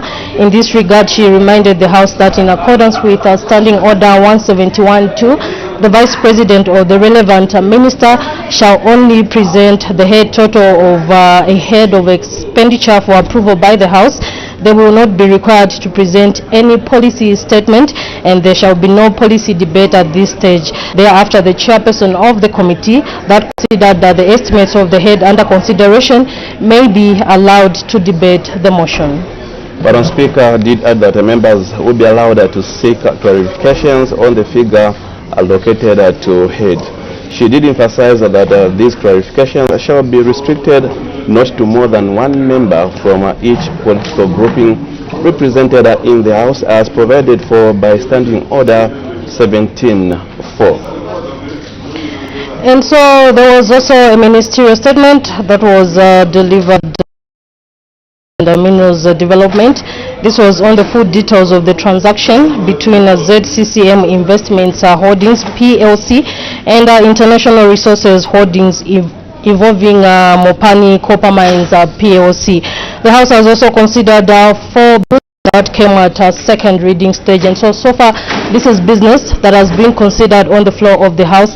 Just now we go on a break. Remember, business of the House 17 hours. Keep watching Parliament Television. Good afternoon.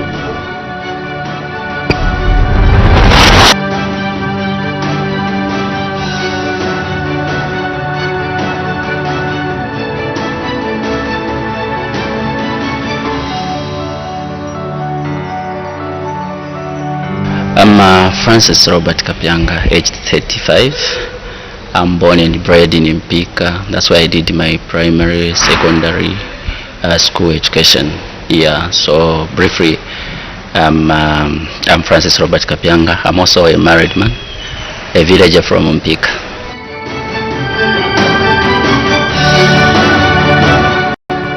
Mpika is a very dynamic constituency. First and foremost, politically, that's where the founding father of Patriotic Front, the late President Michael Chilufya-Sata, came from. Then it is also geographically a constituency that is housing the biggest national park, that is North Luangwa National Park, and in two chiefdoms, that is Mkungule and Nawada chiefdoms. Also, it is the one that is housing the regional headquarters for Tazara, and also housing the biggest workshop in Southern Africa. Also, it is a farming area. One of the economic backbones of Mpika is farming. We grow tomatoes, onions, and all the vegetables, as well as maize. Yeah. So largely Mpika is such a constituency that has a huge potential. It actually also has minerals such as gold, diamond, mica, and manganese. Yeah. So briefly, that is Mpika, and it is a constituency of a population of about 180,000 people.